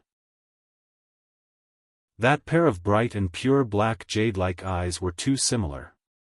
They were clearly two different faces, but when they smiled, the expression between their eyebrows was so similar. However, when he took a closer look, he felt that it wasn't the same. There were too many things hidden in Chu Luyue's eyes. That was an expression that only someone who had experienced countless hardships would have. She was different. She was always noble, pure, and clean. Mu Qinghe averted his gaze without batting an eyelid. During this period of time, the number of times he had thought of her was simply too frequent. This was not a good thing. "Go back. Remember, you only have 10 days. Chu Luyue noticed that Mu Qinghe's mood seemed to have changed a little, but she knew that it was no good for her to stay, so she happily bowed and left. Hong Yao followed her to the door reluctantly. She had only been here for a short while, and she was leaving. Moreover, according to what they said just now, didn't it mean that it would not see her for the remaining 10 days? Chu Luyue walked to the boundary and looked back at Hong Yao, who was reluctant to leave. She leaned closer and whispered, "You're too young. I'll bring you a gift when I come back." Mobile users, please browse and read.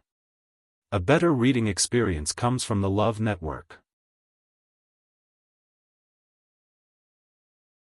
Chapter 335. Hong Yao then cheered up again. Chu Luyue stepped out of the barrier and left. Hong Yao watched as her figure disappeared.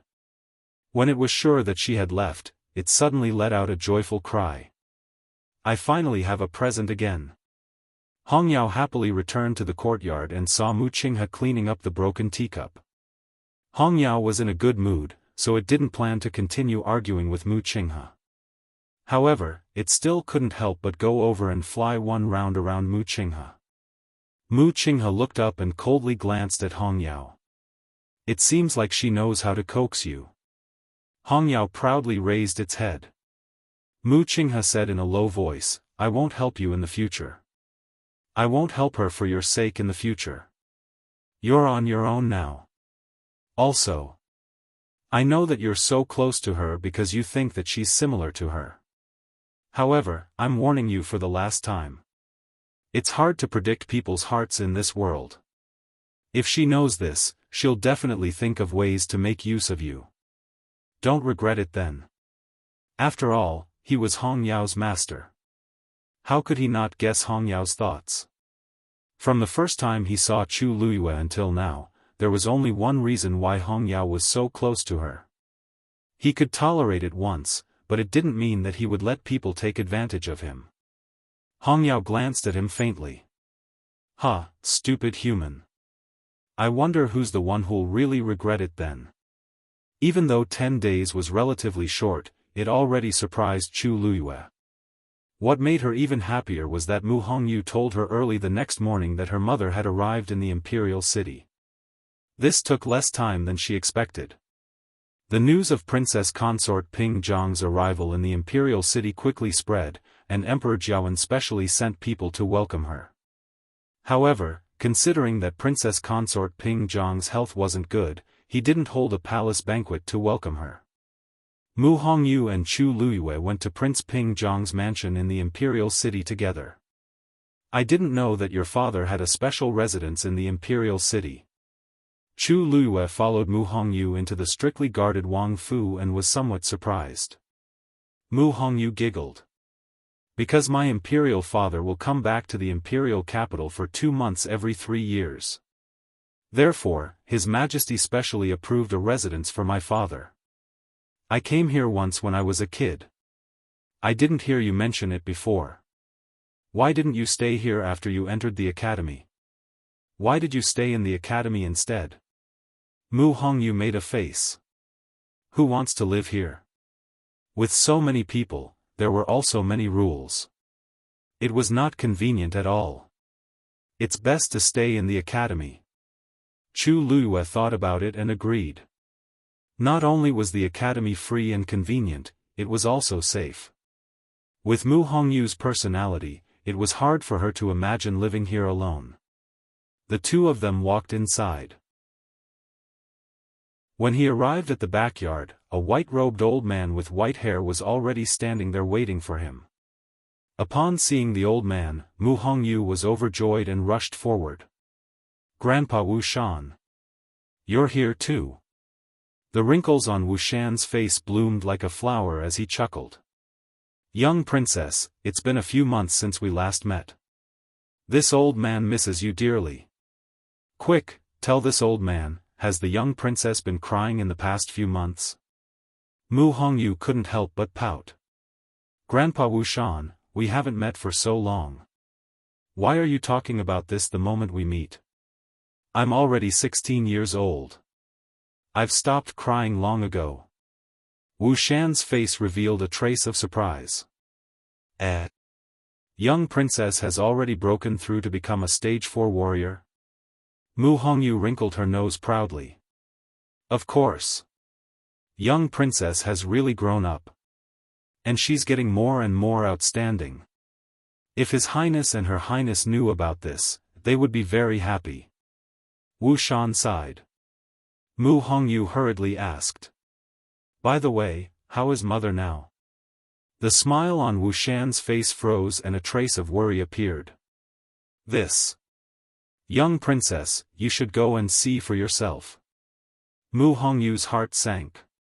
Could it be that mother's condition is worse than I imagined? That's right. After all, she has been traveling day and night. Perhaps her condition has worsened. I'll go and take a look. Mu Hongyu said as she pulled Chu Luiyue into the house. However, Wushan suddenly blocked the two of them and swept his gaze across Chu Luiyue. Look at me. I forgot to introduce her. Grandpa Wushan, this is Chu Luiyue.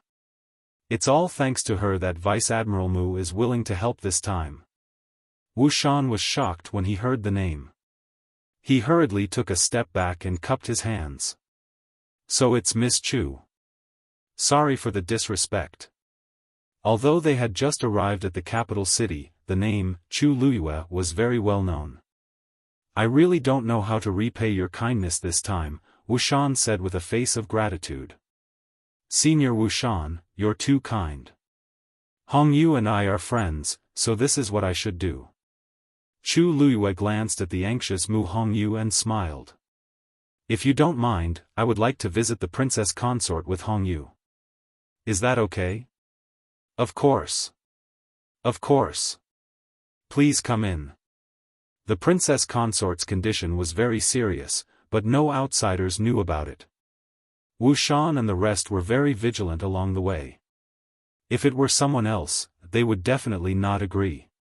However, this person was Chu Luiyue, so there was no problem. After all, without her help, the envoy of the Tianling dynasty would not agree to hire a celestial physician to treat the princess consort's illness.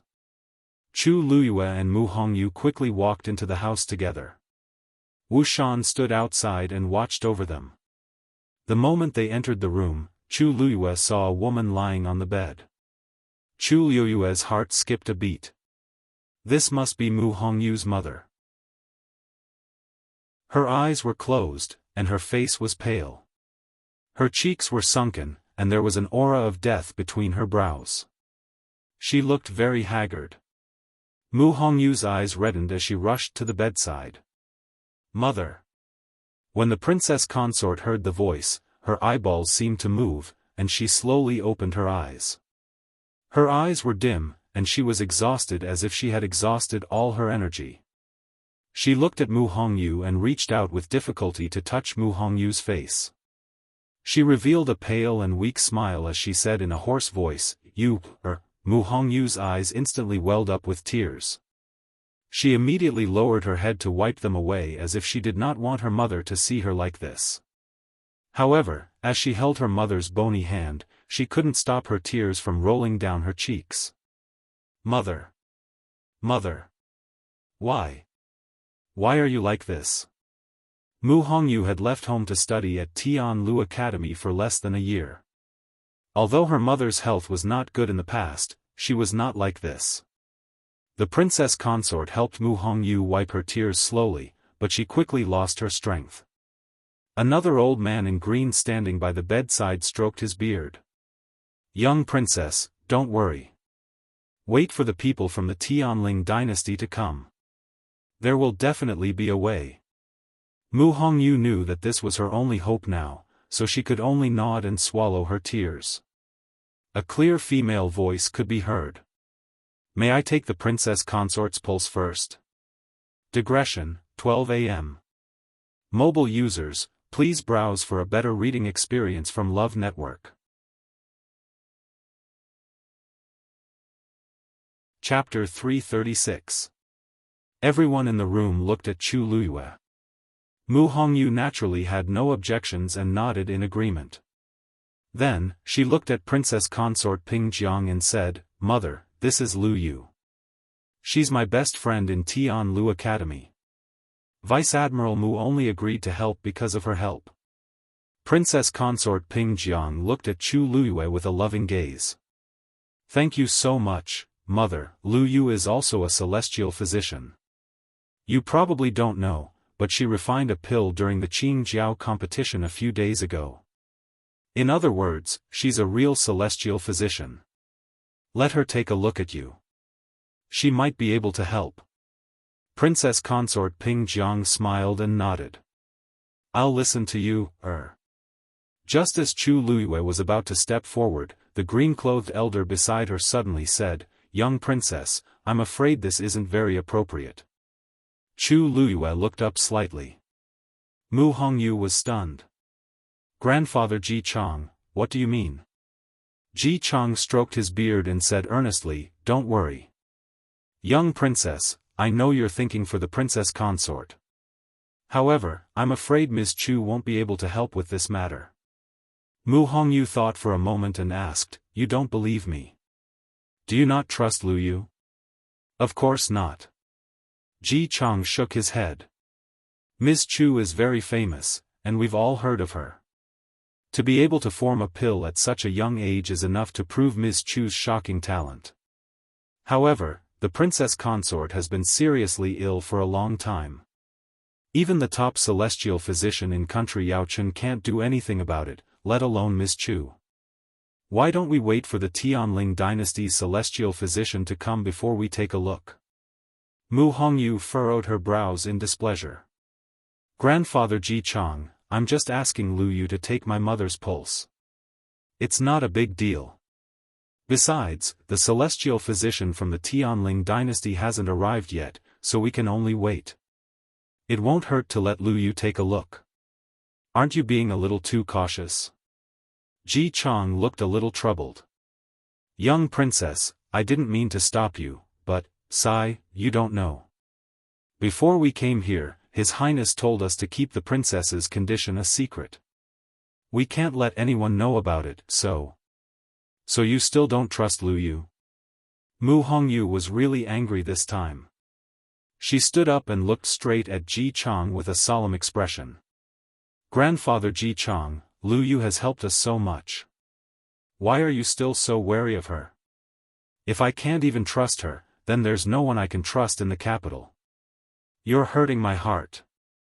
Ji Chang didn't seem to expect Mu Hongyu to value Chu Luyue so much. For a moment, he was at a loss. "But His Highness, I'll talk to Father about it. Besides, even if Father is here, he won't be so unreasonable."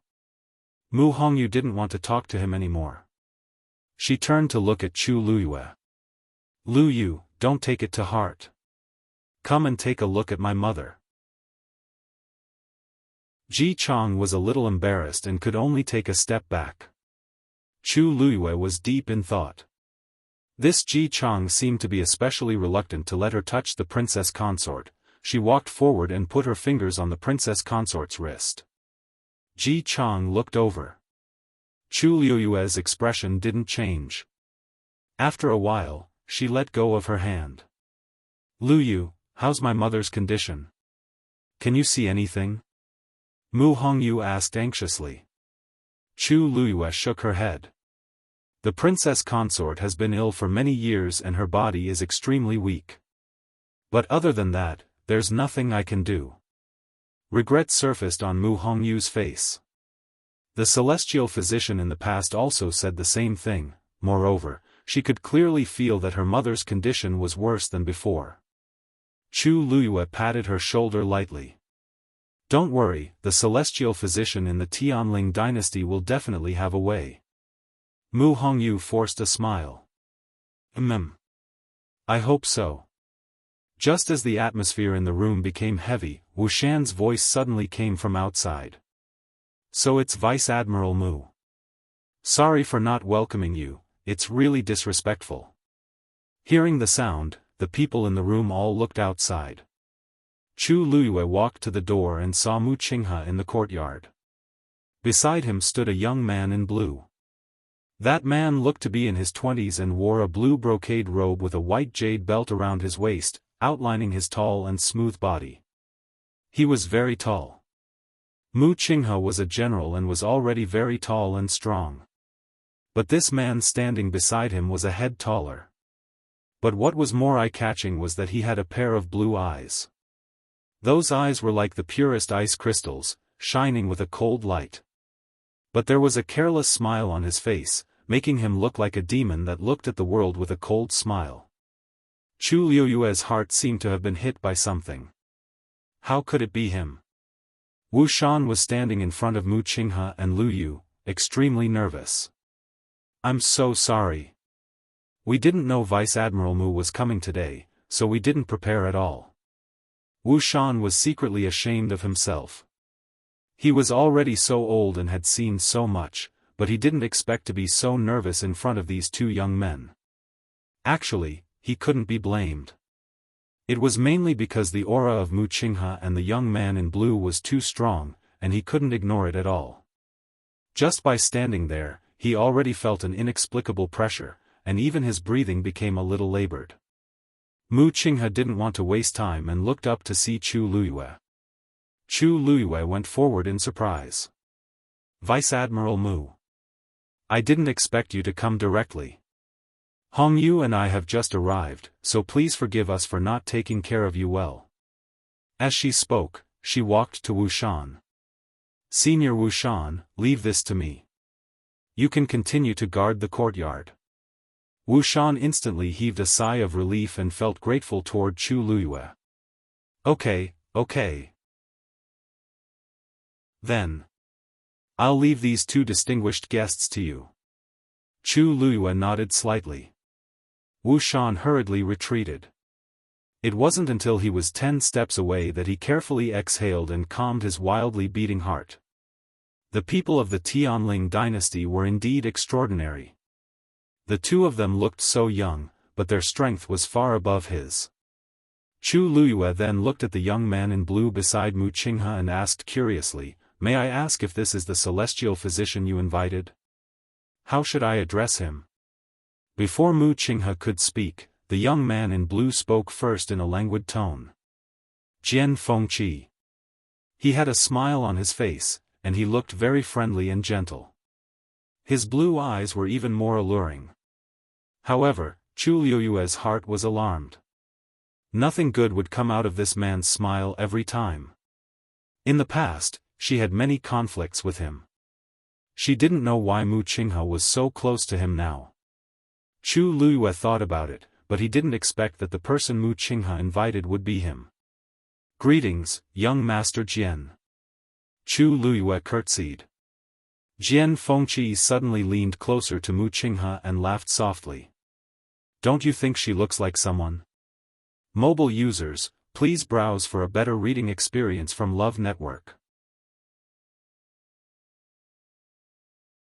Chapter 337. Mu Qinghe glanced at him coldly with a hint of warning. Jian Fengqi didn't take it seriously and smiled flirtatiously. Even I can see it. Can't you see it? Those eyes are really... Jian Fengqi. Mu Qinghe's voice sounded like it was mixed with ice shards. Jian Fengqi finally restrained himself and shrugged. Okay, I won't say it.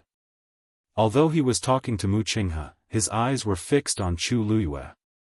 To be precise, he was looking at her face. May I know your name? He was tall and handsome, and when his icy eyes stared at a person seriously, it was as if they could transform into a surging sea, bringing with them an ambiguous and affectionate feeling that made people sink into them. Chu Luiyue couldn't remember how many girls he had won over with his looks. Everyone in the Tianling dynasty knew how flirtatious Jian Fengqi was, but there were still countless girls who flocked to him, just to beg him to look at them a little more.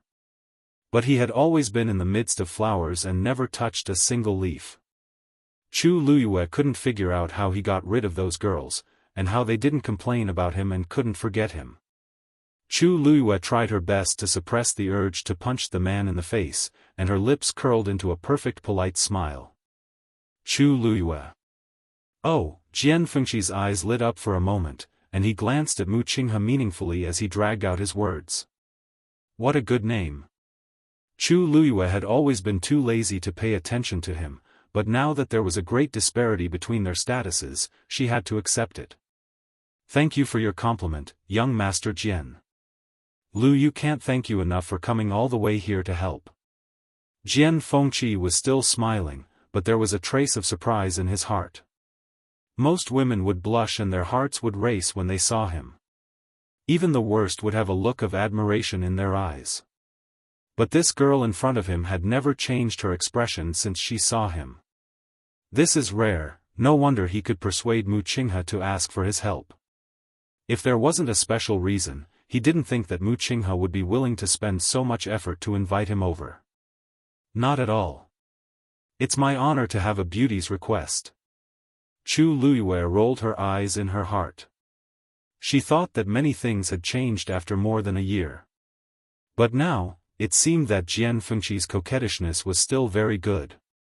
Then, Vice Admiral Mu, young Master Jian, this way. Chu Luiyue did not want to be entangled with him for too long, so she turned sideways and invited them into the house. Just lead the way, said Lu Yu. Nodded. Chu Luiyue didn't insist and took the lead. Looking at her back view, Jian Fengqi poked Mu Qinghe's arm and lowered his voice. I think I know why you invited me over now. Mu Qinghe's expression was as cold as usual. She looked straight ahead and didn't intend to bother with Jian Fengqi. Jian Fengqi took out a handkerchief and placed it on the princess consort's wrist before putting his long fingers on it. Mu Hongyu hesitated for a moment, but still couldn't help but add on. I originally thought that he wasn't a good person, but now it doesn't seem to be the case. Chu Luiyue and her looked at each other. She didn't know why, but she felt that Mu Hongyu's words just now seemed to have meant he wasn't a good person. However, seeing that Mu Hongyu wasn't infatuated with Jian Fengqi like other girls, she was greatly relieved. She didn't want Mu Hongyu to provoke this guy. Jian Fengqi raised his eyebrows slightly. It seemed that they didn't know that although their voices were very soft, he could still hear them clearly, right? Immediately, his expression froze. Everyone in the room was looking at him. Seeing the change in his expression, they all quieted down. Mu Hongyu couldn't hide her worry as she held Chu Luiyue's hand. Chu Luiyue gently patted the back of her hand. Princess consort Ping Jiang lay weakly on the bed. Although her eyes were dim and lifeless, there was still a faint trace of hope. Chu Luiyue suddenly thought of something. Her gaze turned slightly and looked at Ji Chang, who was standing at the side. At this moment, his hands were crossed in front of him, and his eyes were fixed on Jian Fengqi. He seemed to be particularly nervous. Chu Luiyue could even see him licking his cracked lips, looking worried and tense. Jian Fengqi let go of her hand. Ji Chang was the first to speak. "Young Master Jian, do you have a way to cure the princess consort's poison?" Mobile users, please browse and read. A better reading experience comes from Love Network.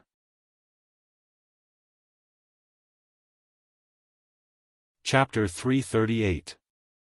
Jian Fengqi pondered for a moment. The poison in the princess consort's body seems to be a mixture of several types, and they were administered at different times. Mu Hongyu exclaimed. How could this be? All this time, she had thought that the poison in her mother's body was caused by an accident many years ago. She never thought that, "Mother, is what he said true?" Mu Hongyu quickly looked at Princess Consort Ping Jiang. Princess Consort Ping Jiang's eyes flashed with bitterness, and she smiled bleakly. "That's right," Jian Fengqi added. "If I'm not wrong, the princess consort's body should have suddenly deteriorated in the past 2 months, right?" Princess Consort Ping Jiang nodded. "That's it." Jian Fengqi stood up. The first few types of poison in the princess consort's body had been buried in her body for many years, and had already seeped into her organs. But because they were not highly toxic, they did not cause too serious of a consequence. But recently, someone administered another type of poison, which triggered all the toxins in the princess consort's body at the same time. That's why she was defeated like a landslide, resulting in the current situation. Mu Hongyu looked as if she was struck by lightning, and she stared blankly at Jian Fengqi. Then, what should we do now? Can you get rid of all these poisons?" Jian Fengqi frowned slightly, and he seemed to be in a difficult position. This is a difficult task. After all, these poisons were administered at different times, and they are of different types.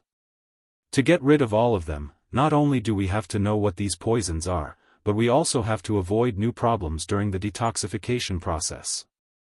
If we're not careful, all our previous efforts will be wasted, and even.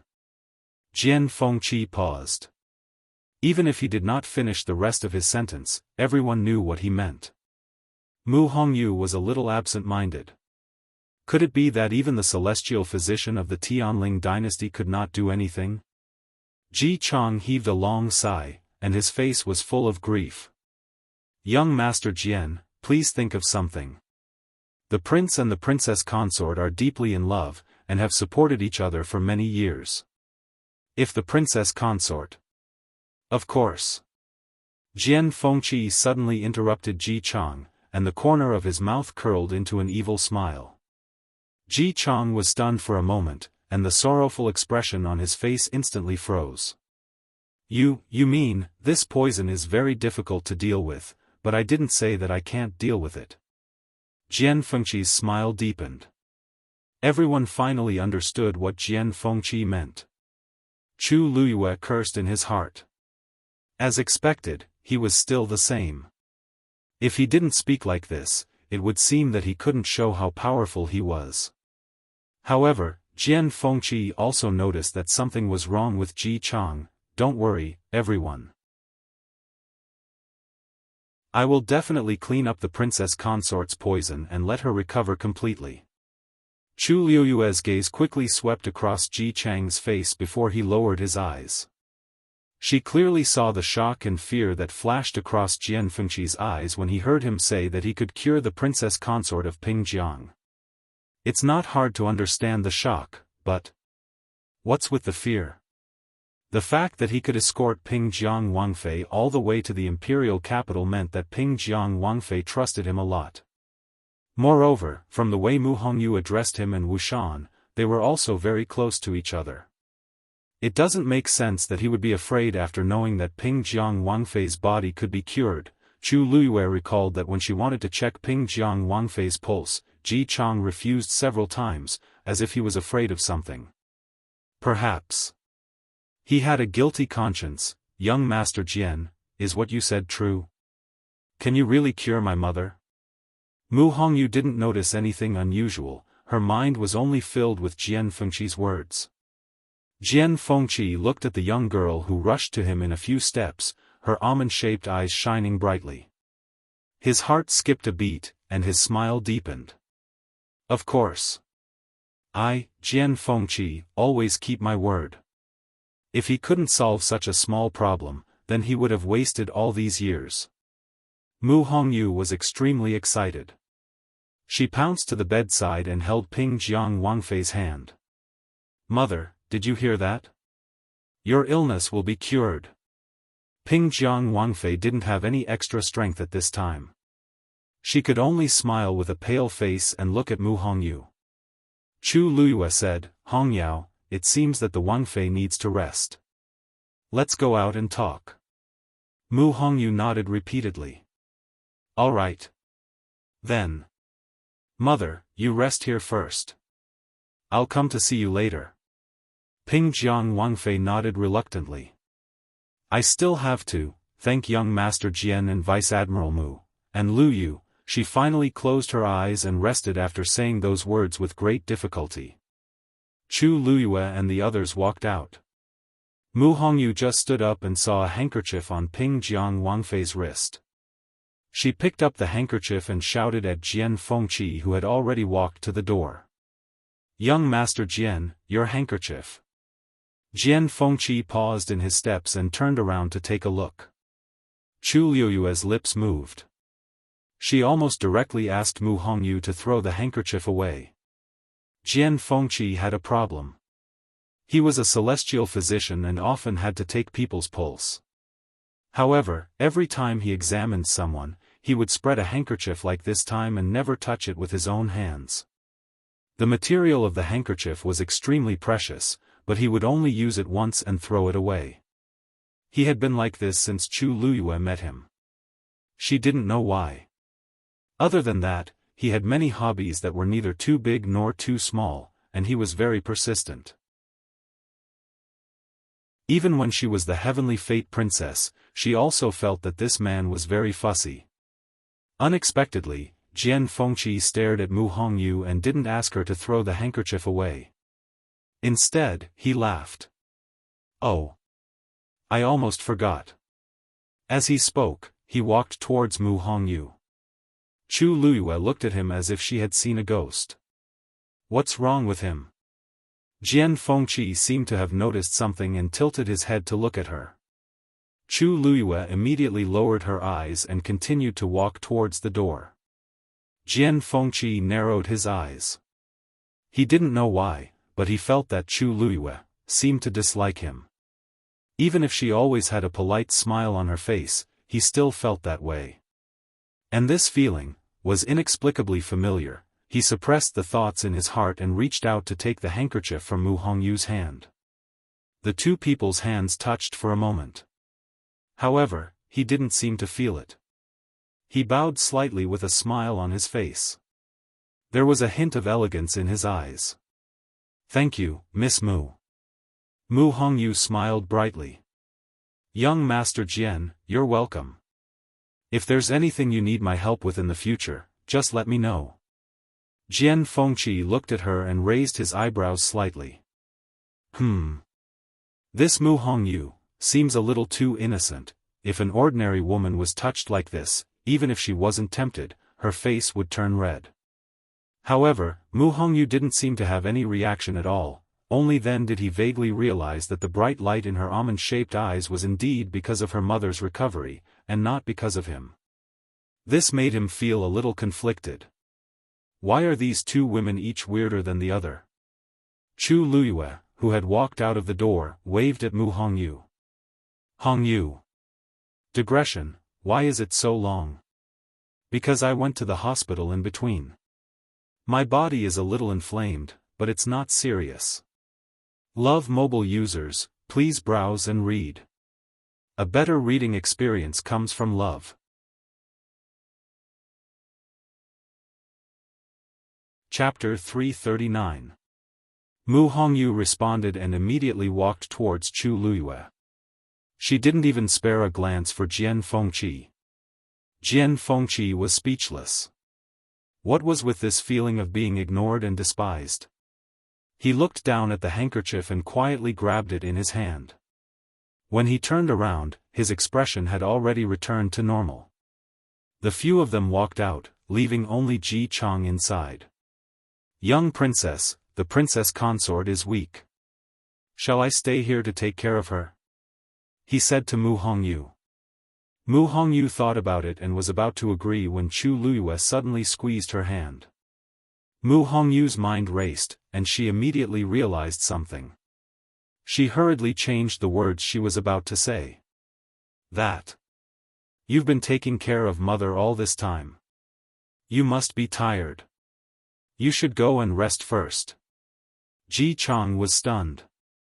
"Young princess, don't worry. I'm still in good health. As for the princess consort, His Highness entrusted everything to me and Wuxian. We naturally don't dare to slack off. If the princess consort, Vice Admiral Mu and young Master Jian are here, not only is she safe, but even if something happens to the princess consort, they can immediately deal with it. Senior Ji Chang, don't worry too much." Chu Luiyue smiled. "But, don't tell me you don't trust these two?" Chu Luiyue said jokingly, but there was a hint of scrutiny in his eyes. "I don't dare." Ji Chang's voice lowered. "Then I'll go and rest first. If there's any problem, I'll definitely rush over immediately. Young princess, don't worry too much." Mu Hongyu nodded. "Go ahead. We'll be here." Ji Chang had no choice but to turn and leave. Under the pressure of Mu Qinghe and Jian Fengqi, he didn't even look back. When his figure finally disappeared from sight, Mu Hongyu couldn't help but look at Chu Luiyue. "Lu Yu, did you deliberately send Grandpa Ji Chang away?" Chu Luiyue asked, "Don't you feel that something is wrong?" Mu Hongyu thought about it carefully and murmured with uncertainty, "I don't think so. But, he didn't seem to want to leave just now." "Lu Yu, you might not know this, but Grandpa Ji Chang and Grandpa Wuxian have been with Father since a long time ago. They have been secretly protecting Mother and me all these years. He's probably just worried." Chu Luiyue looked at her quietly.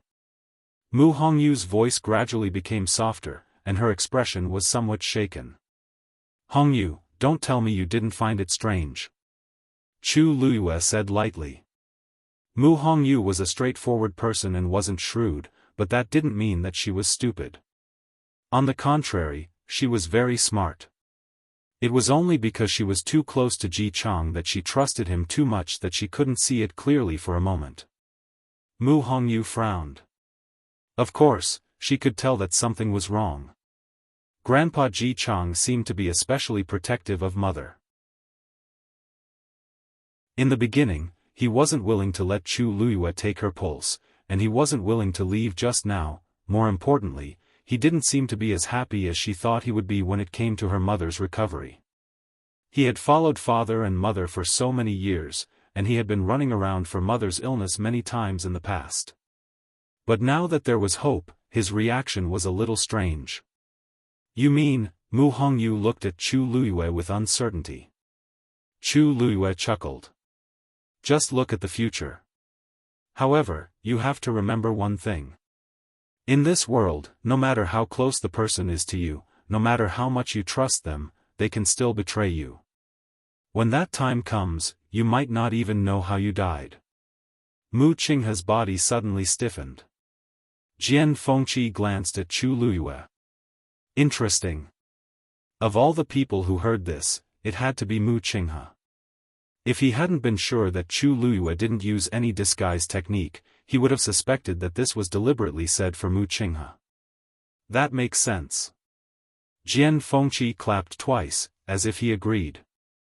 You may know a person for a long time without understanding his true nature. Many things can't be seen from the surface, and sometimes misunderstandings can arise. Don't you think so, Miss Mu? Mu Hongyu blinked and suddenly realized something. This Jian Fengqi seemed to be talking about her. She coughed and finally felt a trace of awkwardness. Ahem, that's true. Thank you, Lu Yu and young Master Jian. I will be more careful in the future. Chu Luyue looked at Jian Fengqi with a natural expression. Young Master Jian, I wonder, how do you plan to treat the princess? No matter what kind of medicine you need, we will definitely get it. Jian Fengqi said leisurely, there are several kinds of poison in her body. It is impossible to remove them all at once. Moreover, her body can't withstand such a heavy dose of medicine. We can only make a decoction and let her take it first, and then let her take the antidote pill. How long will it take? Jian Fengqi raised a finger. 1 day is enough. Mu Hongyu was a little shocked. 1 day is enough? This day refers to the day I need to make the decoction and pill, not to let her recover completely. After that, she will need to take the decoction for a month to completely remove the remaining poison. But that is very simple.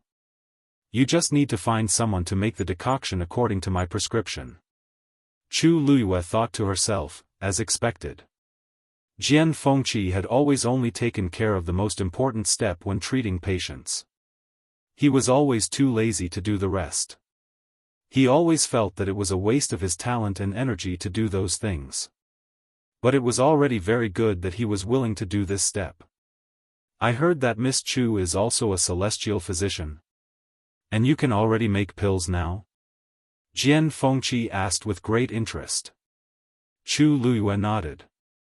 It's just luck. You are only 14 this year? Although you are not as good as, but you are not bad. No wonder Mu Qinghe was willing to help you. Chu Luyue smiled very modestly. Jian Fengqi felt more and more depressed. This Chu Luyue seemed to be doing everything well, but the emotions in her eyes did not fluctuate. It was as if no matter what he said, it would not affect her. He turned his gaze slightly. Mu Hongyu was staring at the void. Her eyes were wandering, obviously thinking about something. He lost most of his interest and lazily said to Mu Qinghe, I will be refining pills here today. Help me guard. Mu Qinghe said coldly. Impossible. Because there was no need for that. Although Jian Fengqi specialized in celestial physician, his mystic master level was not low. Even if there were any accidents here, he alone would be more than enough to deal with it.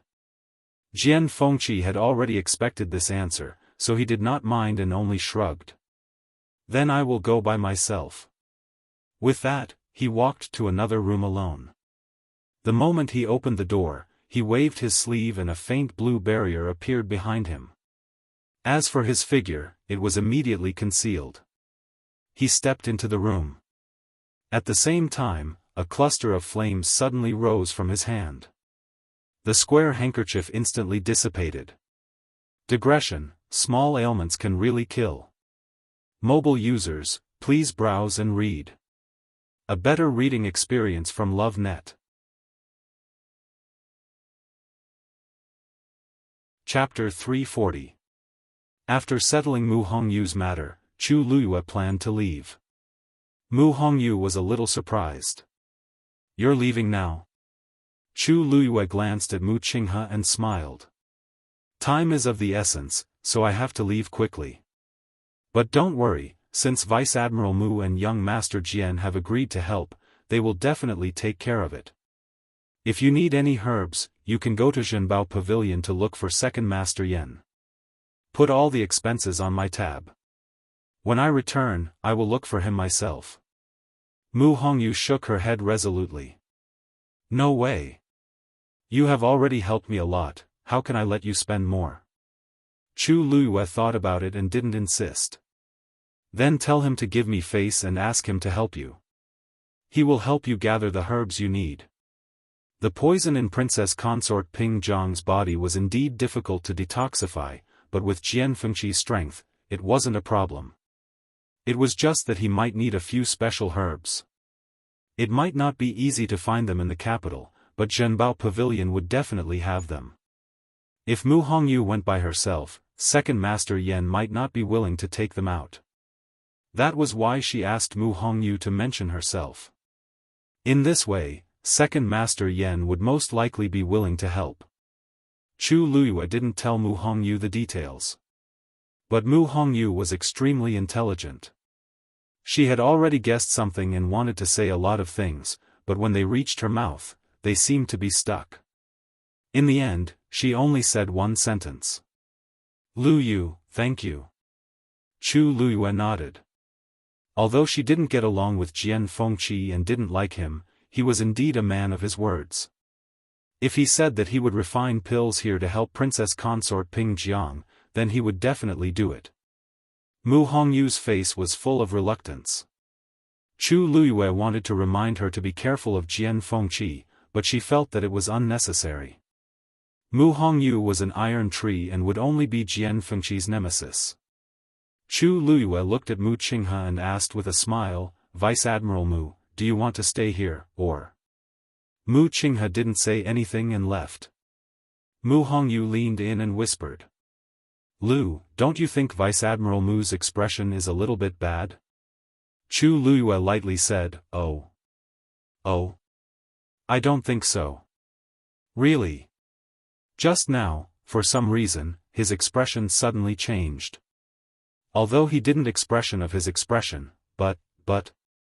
Mu Hongyu frowned and couldn't think of how to describe it. In short, he just felt bad, as if he thought of something bad. "I haven't seen his expression like that." Chu Luiyue smiled faintly. "I didn't notice." If possible, she wanted to chase after him and ask him face to face what was wrong. Was he upset? Or embarrassed? All she did was say, "Betrayal." What was he thinking? In the past year or so, when had he ever thought about anything related to her? Chu Luiyue took a deep breath. She suddenly wanted to know what expression Mu Qinghe would have if he knew that she was her. And, those people, Lu Yu? Lu Yu. Mu Hongyu suddenly felt that Chu Luiyue's aura had turned cold, and it was shrouded in a strong sense of loneliness and despair. She felt uneasy and hurriedly spoke. Chu Luiyue came back to her senses and saw her worried face. "Are you okay?" The aura on Chu Luiyue's body quickly dissipated, and a faint smile appeared on her lips. "I'm fine. Those people should be the ones who are not fine." Mu Qinghe returned to his house. It was rare for him to be in a trance, and his heart felt like it was blocked by something. It was very uncomfortable. He closed his eyes and tried to calm himself down, but Chu Luiyue's words kept echoing in his mind like the most profound curse. In this world, no matter how close the person is to you, no matter how much you trust them, there is a possibility that they will betray you. When that time comes, you may not even know how you died. The woman's clear and gentle voice rang in his ears again and again. "This is not right, this is not right." Mu Qinghe barely found a trace of rationality. He sat on the chair and habitually wanted to make himself a cup of tea. Every time he was upset, he would do this to calm himself down. However, when he poured the tea, he stared at the teacup and could not help but think of something. Everyone thought that he loved tea, but in fact, that was not the case. It was just that making tea could always calm him down. In the past, a burning pain came, and he immediately woke up. Only then did he realize that because he was absent-minded, the hot tea had spilled on his hand. He closed his eyes fiercely and angrily swept the tea set to the ground. Crash!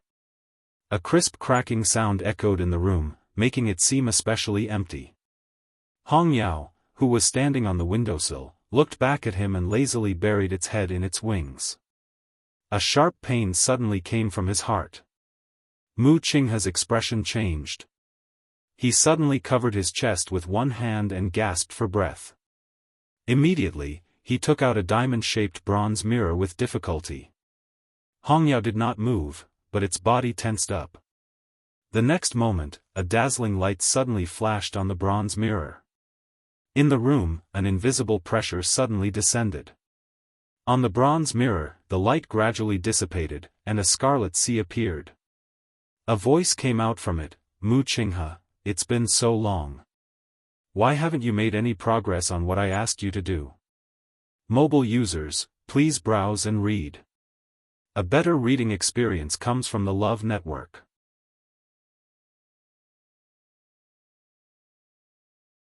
Chapter 341. It was a young man's voice. It was low and indifferent, but there was a hint of coldness in it that made one fearful. Mu Qinghe endured the pain in his heart and gritted his teeth. Don't worry, master. I'll do it as soon as possible. You don't have much time left. The seawater in the bronze mirror seemed to be rippling, and the thick smell of blood was suffocating. Everyone else thinks that you went to look for the Daijing Yuan meridian, but this reason can't be delayed for too long. If you can't do it as soon as possible, then, you don't have to come back in the future. Because of the pain, Mu Qinghe's lips turned even paler. I understand. The blood-red seawater gradually dissipated, and a white light enveloped it. After a while, the bronze mirror returned to normal. Mu Qinghe then felt that the pain in his body seemed to have lessened. He closed his eyes, put away the bronze mirror, and leaned against the chair dejectedly. Hong Yao, who was standing by the window, suddenly flew over and landed on his shoulder. Mu Qinghe opened his eyes and glanced at it. Hong Yao inched closer and rubbed against his face. Mu Qinghe was silent for a long time before saying softly, "Don't worry. It won't take long." Chu Luiyue returned to the academy and told Yi Zhiding about her plans to go to Tai Yan Academy. Although Yi Zhiding was reluctant, he knew that this was an excellent opportunity. It would be a pity to give it up. In the end, he decided to send Chu Luiyue to Tai Yan Academy personally. If it weren't for the fact that the academy still had to deal with Joyo Tower, he even wanted to go there and accompany Chu Luiyue before bringing her back. Chu Luiyue repeatedly said that she would only stay there for 10 days and would be back soon. Yi Zhiding was finally relieved. The master and disciple pair packed up and headed there together. Country Xing Luo, Tai Yan Academy. After the Qing Jiao competition ended, Cheng Han and the elders had already brought the students back. Because they didn't get good results, the atmosphere in the entire academy was heavy and stifling. Since Heng Jingshua had used the red blood goo during the Qing Jiao competition, the other two academies had also sent their elders to Tai Yan Academy to investigate. Everyone who had dealings with Heng Jingshua was investigated. Tai Yan Academy had never experienced something like this before. Naturally, they felt extremely embarrassed this time, and everyone was panicking. Who knew what kind of people Heng Jingshua had killed before he died? Even if it wasn't red blood goo, it could be some other poison. In short, the entire academy was in a mess, and Cheng Han was also in a terrible fix. He even handed the herb mountain, which he had always meticulously taken care of, to Situ Xingchen. The so-called herb mountain was actually one of the many mountains behind Tai Yan Academy. It was only because there were all kinds of precious herbs growing on it that it was called the herb mountain. However, even though the herb mountain was in Tai Yan Academy, it belonged to Cheng Han. Thus, not to mention the students, even the elders in the academy did not have the right to approach the herb mountain. Situ Xingchen stayed on the herbal mountain for 2 days and realized that something was missing, so she wanted to go back to take it. She walked down the mountain, and when she reached the foot of the mountain, she saw a few familiar figures not far away. They were a few young men and women. Even though they were all wearing the academy's uniform, Situ Xingchen still recognized them at one glance because she had always been on good terms with them. She was about to go up and greet them when she heard her name. "Why haven't I seen Xingchen these past 2 days?" asked one of the young men. Situ Xingchen's lips moved, but before she could speak, she heard another young girl laugh. How can she still have the face to come out now? Situ Xingchen's body suddenly froze as if a bucket of cold water had been poured over her head. Almost subconsciously, she took 2 steps back and hid behind a tree. "Xiaoyun, aren't you going overboard with your words? Xingchen didn't do anything wrong. How can you say that about her?" The young man seemed a little angry. I'm going overboard? Who doesn't know that she won first place in the celestial physician competition because of Chu Liuyue's pills? Luckily, I didn't go this time. If not, it would have been so embarrassing. I really don't know how she still has the face to come back to the academy, said the other girl with a mocking smile. That's right. I heard them say that Chu Liyue didn't even touch her back then. She failed because she wasn't capable enough. In the end, she actually pushed the blame to Chu Liyue. Who knew that he would really succeed? He even helped her win first place. If it were me, I wouldn't dare to ask for first place. The young man was so angry that his face flushed red. But Xingqian's talent and abilities are also very good. Who can compare to her when you're talking about her here? Of course, we can't compare to her, so we've always listened to her. But this time, she embarrassed the entire academy. Can't we be a little unhappy? Zhongling, we know that you like her, but why don't you think about it? Has she ever looked you in the eye? The young man choked and couldn't say anything. Situ Xingqian's standards are very high. So many young talents have proposed to her, but she didn't like any of them. Great, now her reputation is half ruined. Let's see if so many people still like her. Situ Xingqian was so angry that her entire body trembled, and her fingernails dug deep into her palms.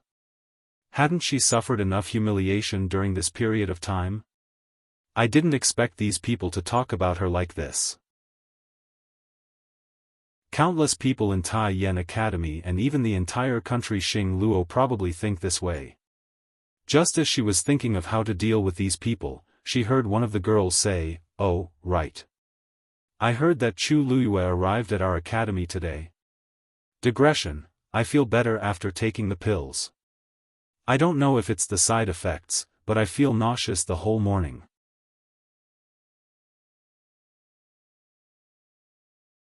Chapter 342. Situ Xingqian knitted her brows. Yeah.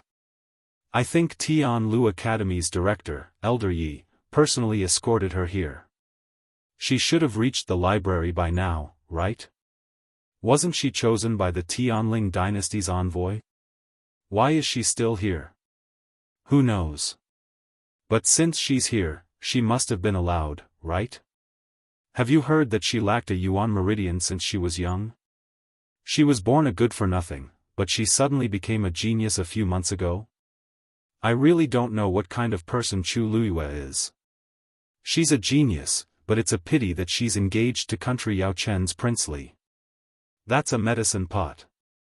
I heard that Prince Li is very handsome. Maybe someone likes him?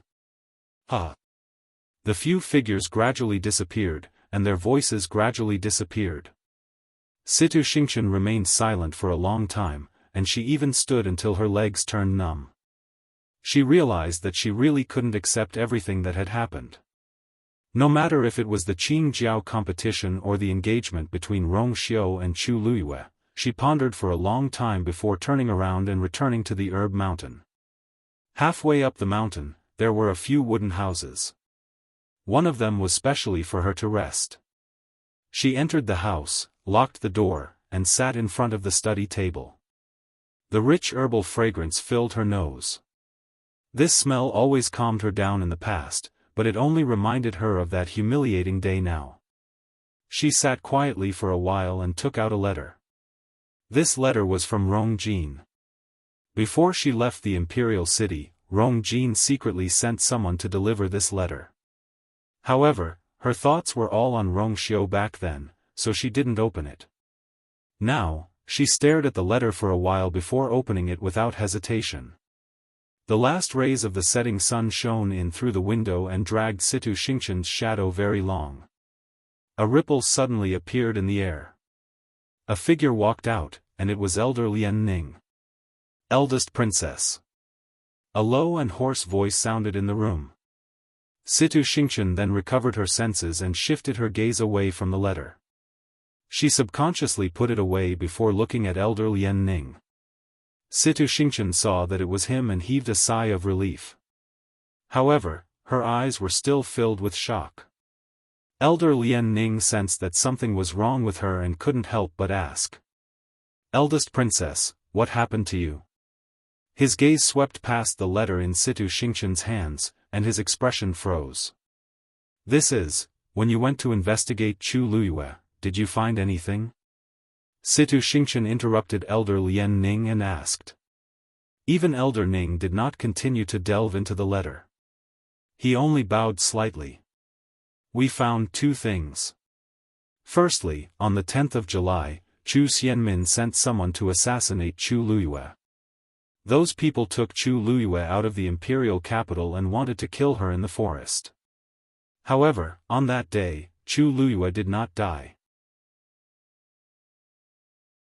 Instead, he returned safely to the Chu family. Situ Xingqian knitted her brows. She had also heard about Chu Xianmin's incident. It was normal for her to secretly kill Chu Luyue in order to become the crown princess. You think there's something wrong with this? Of course. Your Highness, don't forget that Chu Luyue was still a good-for-nothing with a damaged Yuan meridian back then. As for the people Chu Xianmin sent. According to my investigation, one of them was a stage 3 warrior. Situ Xingqian was stunned. Even though a stage 3 warrior was not considered strong, it was not difficult for him to deal with a girl who had no cultivation. If Chu Luyue returned alive, then, what about the other 3 people? They're dead. A strange smile appeared on Elder Lian Ning's face. Also, it's the kind where no one knows if they're alive or dead. As the 3 people's identities were ordinary, and Chu Xianmin was afraid of being exposed, she purposely suppressed this matter. Hence, their disappearance did not attract anyone's attention. Coincidentally, Chu Luyue underwent a drastic change from that day onward. After returning to the Chu family, she bought many herbs from Zhenbao Pavilion. Not long after, she was admitted to Tianlu Academy. Everyone knew what happened after that. Many guesses flashed across Situ Xingqian's mind. She hurriedly asked, what about the second matter? The second matter is coincidentally related to that forest. You probably don't know that country Yaochen's 4th princess, Rongzhen, has gone missing. Situ Xingqian knew about Rongzhen, but they did not interact much, so she did not have a deep impression of her. Didn't her pearl of essence shatter and she's been recuperating in the palace? Why did she suddenly go missing? Also, there doesn't seem to be any news about this. Even though she returned to Tai Yan Academy, she did not cut off contact with the outside world. If Rongzhen really went missing, such a big matter should have spread. Because Rongzhen ran out on her own. He had been secretly investigating Chu Luyue all this time and did not expect to find out something. That day, Chu Luyue was forcefully taken away from Tianlu Academy by a stage 5 warrior. I hid my aura and followed them all the way. In the end, I discovered that they went to that forest. I did not follow them in, but not long after, Chu Luyue came out. After that, people started secretly searching for Rongzhen's whereabouts in the imperial city. As long as all these things were connected, it was not hard to imagine what happened that day. Situ Xingqian was shocked and only spoke after a while. That means that Chu Luyue killed Rongzhen? Elder Lian Ning pondered for a moment. That might not be the case, but after she left, I went into that forest to search, but I didn't find any traces. As for the Empress, she still doesn't dare to make a big fuss about it.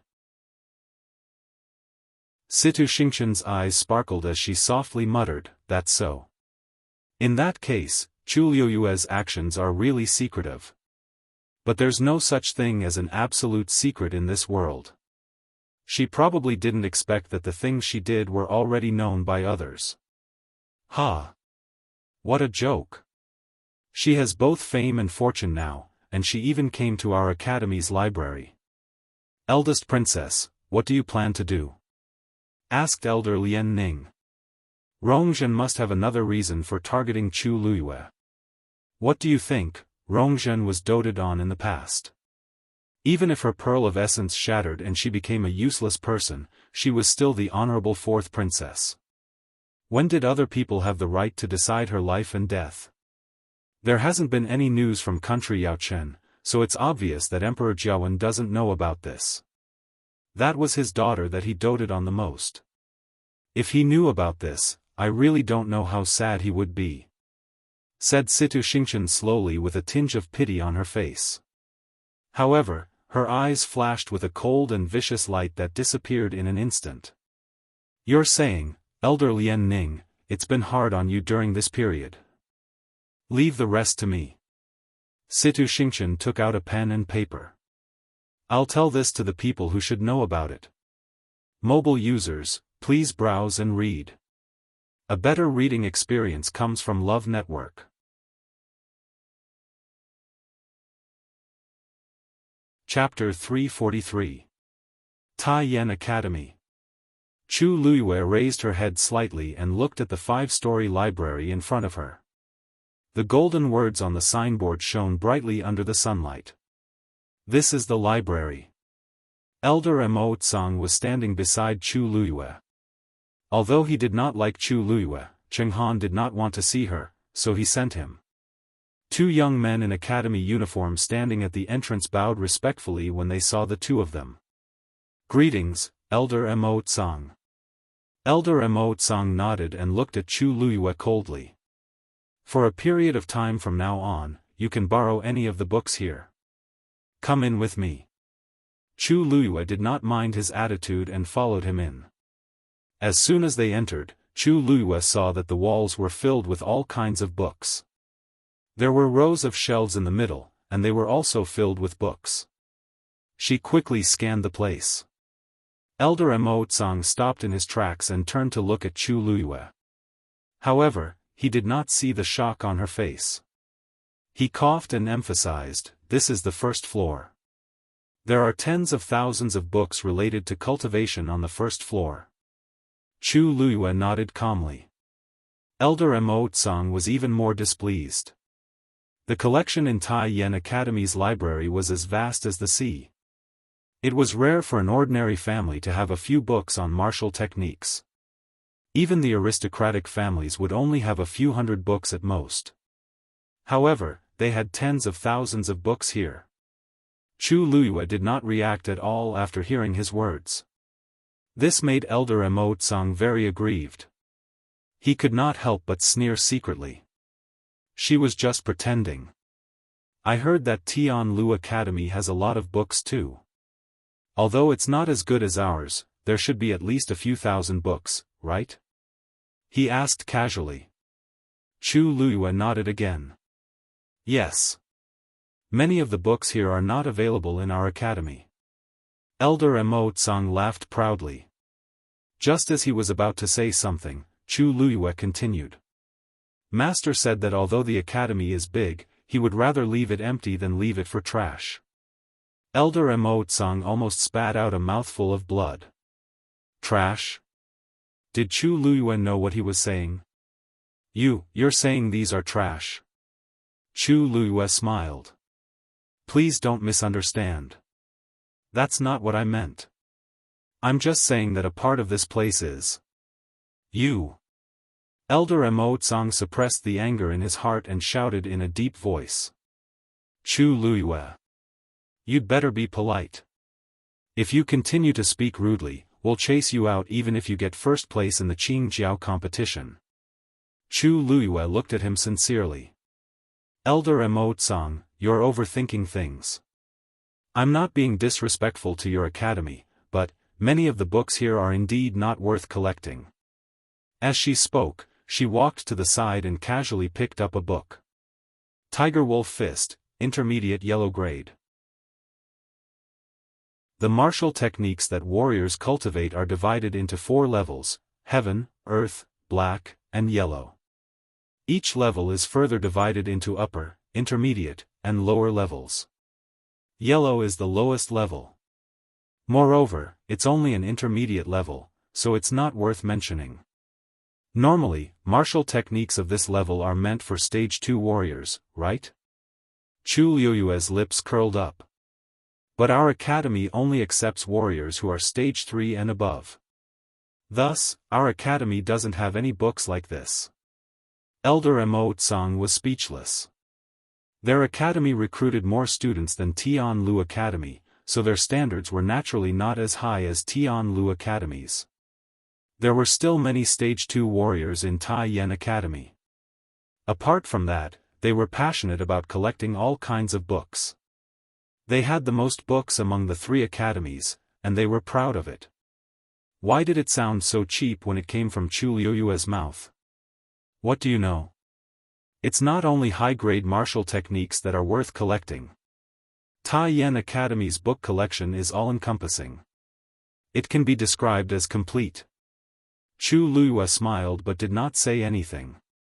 If this little library could be considered as complete, then she really didn't know how to describe her private study room in her previous life. Seeing Chu Liyue's smile, Elder Mo Tsang somehow felt even more uncomfortable. Chu Liyue did not say anything, but he felt inexplicably embarrassed. This is only the first floor. You won't say that when you see the books upstairs. With a flick of his sleeve, he began to walk up the stairs. Chu Liyue raised his brows slightly. I hope so. Elder Mo Tsang stopped in his tracks. I shouldn't have come if I knew this would happen. Chu Liyue can anger someone to death with just one mouth. She better not be too presumptuous during this period. Otherwise, I'll definitely teach her a lesson. The two of them went up to the second floor. The space here was as big as the first floor, but there were fewer books here. Instead, there were some glowing balls of light. These balls of light contain martial arts techniques as well. However, their levels are much higher than the ones below. Elder Mo Tsang's confidence was boosted a little. I don't mind telling you that there are many lost copies here. However, it's up to you whether you can open them or not. The balls of light were corresponding barriers. The higher the level of the item, the stronger the barrier's defensive power.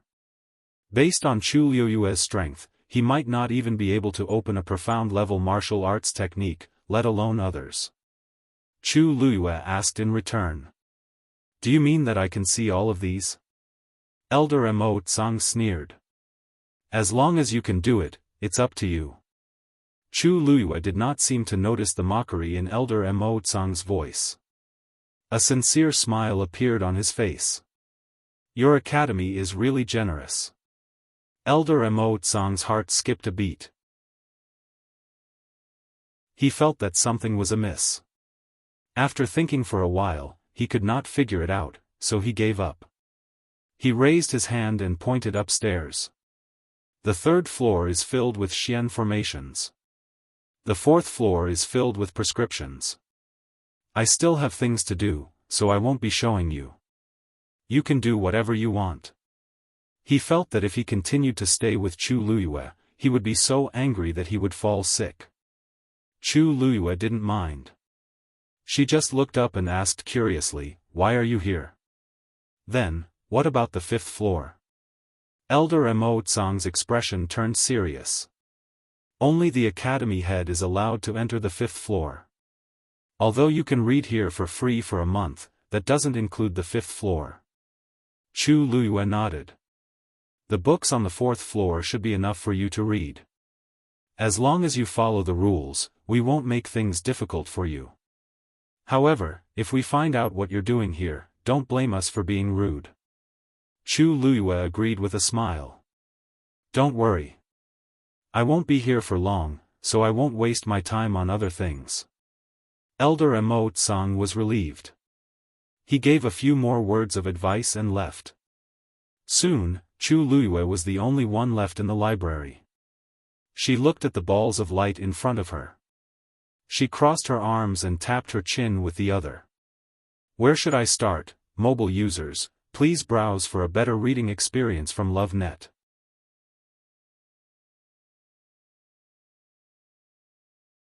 Chapter 344. Elder Mo Tsang walked out of the library and looked at the 2 guards. Be careful during this period of time. Apart from the 1st floor, all books borrowed from the other floors must be recorded in the book. If there are any abnormalities, inform me as soon as possible. The two guards replied respectfully. Yes. Elder Mo Tsang was slightly relieved and couldn't help but turn around to take a look. The door was closed, and everything was peaceful. Although Chu Liuyue's words were harsh, this was Tai Yen Academy after all. She was a smart person and wouldn't cause any trouble for him. But for some reason, he felt uneasy. He didn't know where this uneasiness came from, but he felt as if his heart was suspended in mid-air, as if an accident would happen at any time. He frowned and felt that he might be overthinking. He erased the worry in his heart and turned to leave. However, as soon as he left, the two guards standing at the door suddenly sensed something and looked at the gray-white stone tablet placed on the right side of the door of the library. At this moment, a line of words suddenly appeared on the stone tablet. Snow Walk, Middle Stage Mystic Stage. After a while, the words on the stone tablet gradually converged and formed a star that shone brightly on the stone tablet. This has already started. One of them asked in bewilderment. How is this possible? She opened a middle stage mystic stage martial arts technique. Didn't they say that Chu Liyue is only a stage 2 warrior now? How can she open a book of this level? The other person immediately denied. But, her strength is comparable to a stage 4 warrior.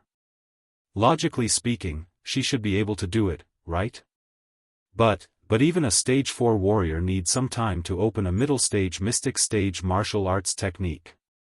Elder Mo Tsang just left, and Chu Liyue opened it less than 15 minutes ago. How could she do it?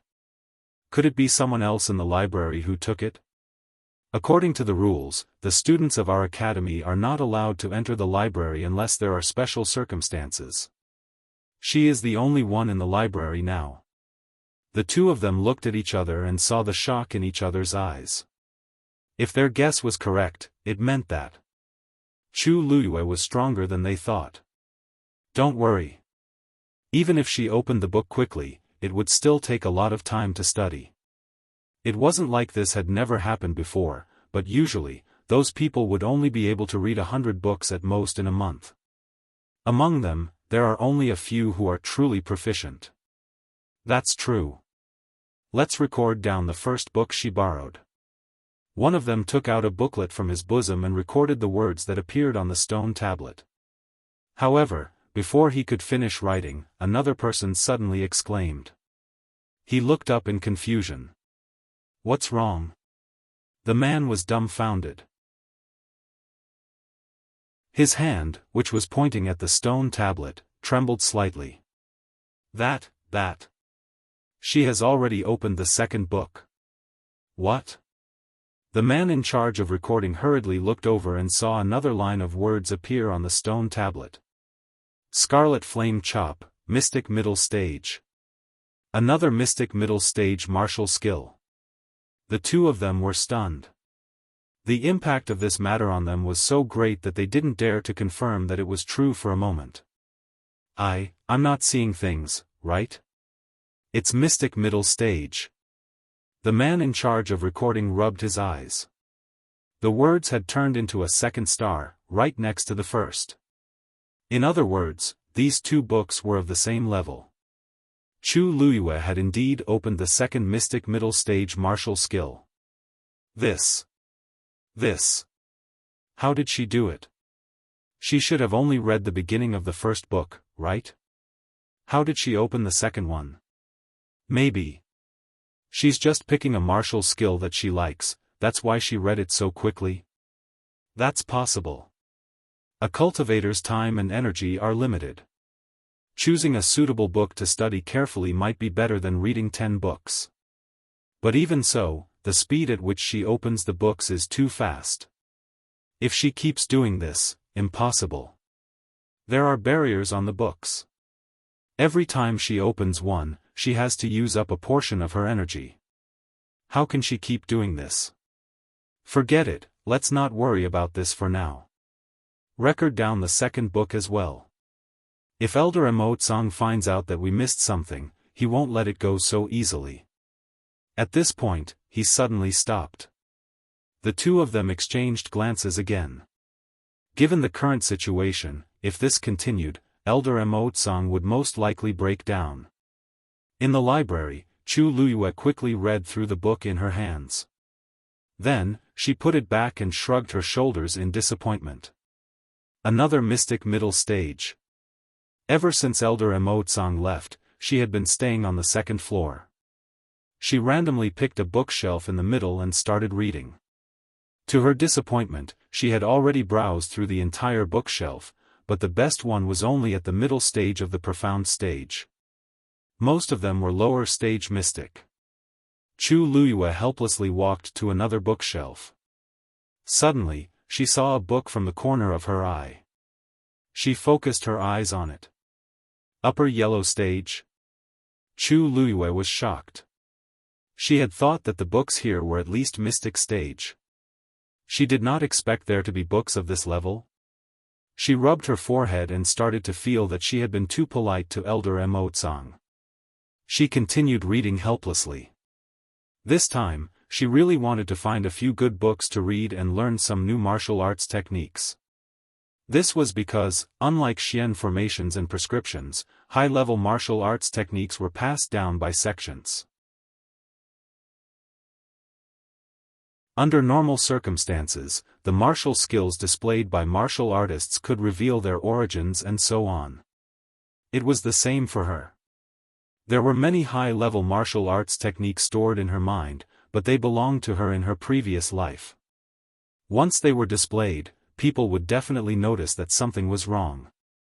Therefore, although she planned to continue learning these martial arts techniques in secret, she had to choose some new ones at the same time. Although she was a little disappointed, she still read through all the books to avoid wasting them. She had an eidetic memory. Even if she only skimmed through them quickly, she could still remember them clearly. Moreover, because she had once learned high-level martial arts techniques, she could always understand these high-level martial arts techniques very quickly. Chu Luyue walked along the bookshelf and read one book after another, as if she was constantly throwing books into her mind. One book. One book. Another book. Why is she still continuing? The two guards outside the library saw a large patch of starlight gradually lighting up on the grayish-white stone tablet and finally collapsed. Mobile users, please browse for a better reading experience from Love Network.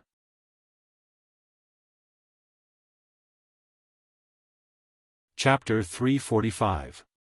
Chu Luyue had only been in the library for a little over 2 hours and she had already read over 100 books.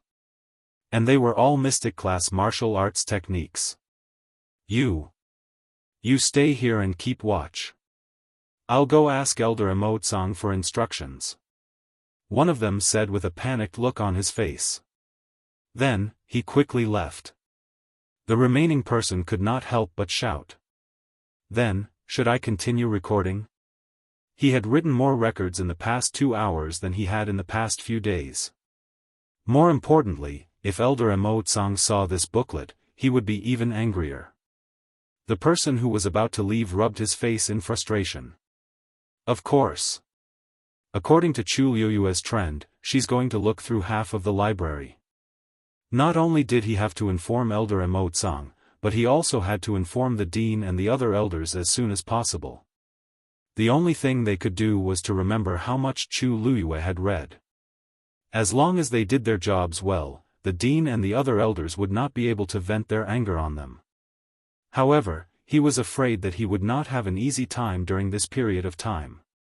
Seeing that the person had left, the remaining person wanted to say something, but he saw another line of words on the stone tablet from the corner of his eye. He could only resign himself to his fate and continue writing in the booklet, groaning inwardly. Was Chu Luyue even human? Elder Mo Tsang had just finished his work and was about to lie down to rest when he heard hurried footsteps outside. Elder Mo Tsang. Elder Mo Tsang. When he heard the voice, he immediately frowned and walked outside. What's wrong? The man panted as he said, That's right. Elder Mo Tsang, Chu Luyue, he took a deep breath and did not know what to say. Elder Mo Tsang sneered. She's really restless. Did she cause a ruckus in the library? The man shook his head. No, no. She. What's wrong? Elder Mo Tsang was getting impatient when he saw that the man could not finish his sentence after a long time. Well. You should go and see for yourself. The man said awkwardly. Seeing him like this, Elder Mo Tsang felt an uneasy feeling in his heart again. There was only Chu Luyue in the library. If something happened, it must be her doing. But.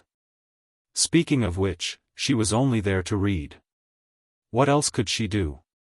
In the end, he still decided to take a look. He lifted his foot and headed towards the library. The two of them quickly returned to the library. Elder Mo Tsang raised his head to take a look at the library. After making sure that everything was fine, he felt slightly relieved. What's going on? Wasn't there no problem? The man standing behind him couldn't help but remind him. Elder Mo Tsang, look over there. Elder Mo Tsang turned his head to look, and his expression froze. On the stone tablet that had always been quiet and plain, countless starlight actually lit up at this moment. The stone tablet was connected to the library. Every book in the library corresponded to the corresponding position on the stone tablet. Every time a book was opened, a notification would appear on the stone tablet. In the end, it would turn into a star. In this way, everything that happened in the library would be clear at a glance. However, Elder Mo Tsang had never seen so many stars on the stone tablet at the same time. In fact, they had even joined together into a single piece. Is there something wrong with the stone tablet? He subconsciously suppressed that absurd conjecture and asked anxiously. However, the answer given by the two of them made his heart sink to the bottom of the valley. Elder Mo Tsang, this is the record of the books that Chu Luyue opened after she entered, the man who had been taking notes said bitterly and handed over the booklet.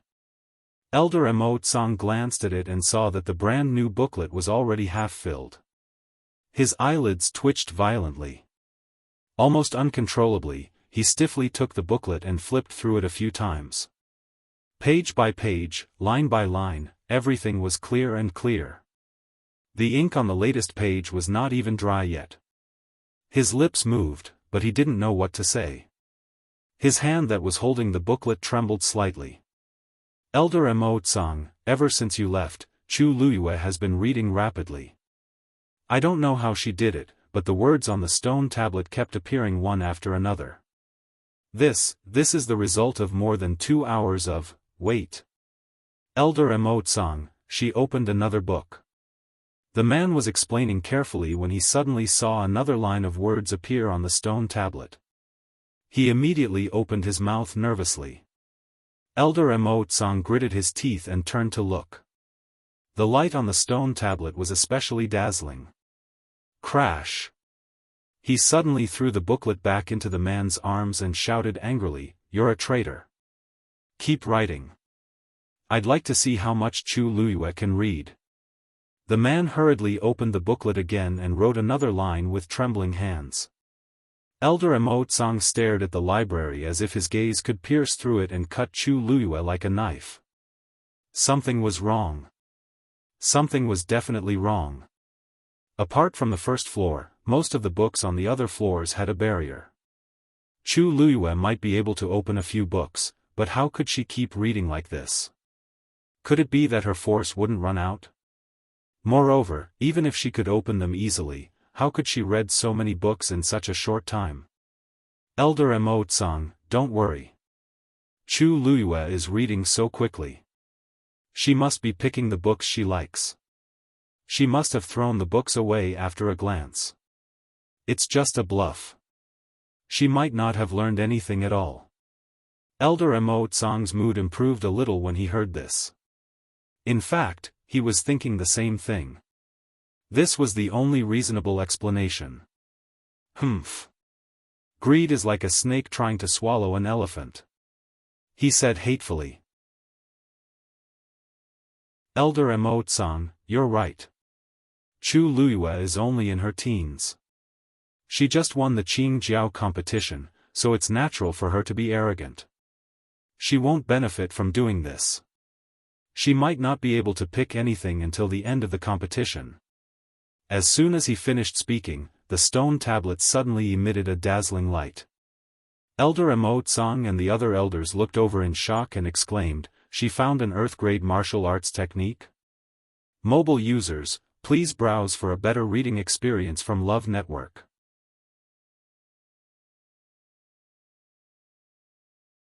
Chapter 346.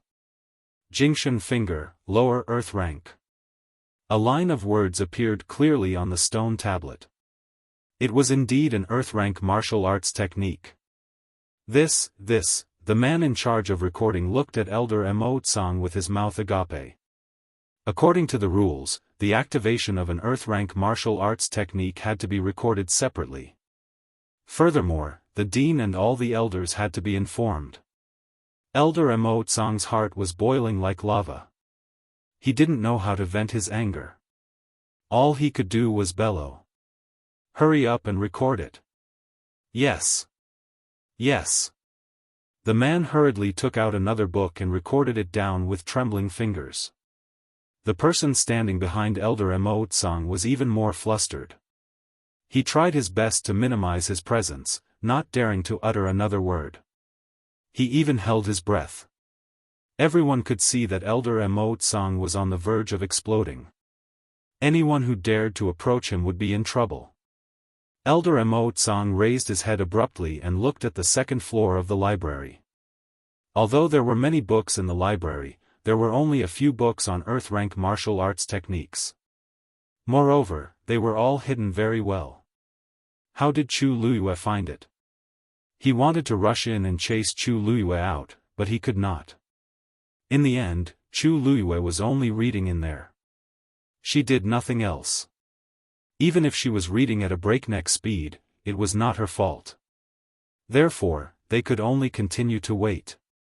If Chu Luiyue continued to behave like this, they would have to wait until the time was up for her to come out.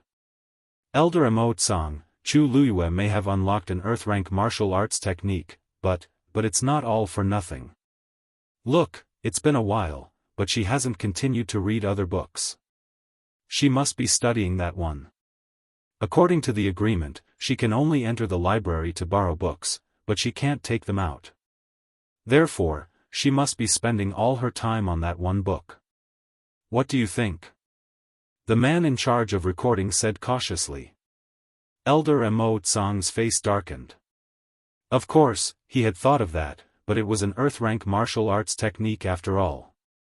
Now that Chu Luiyue had found him, he felt that he had suffered a great loss.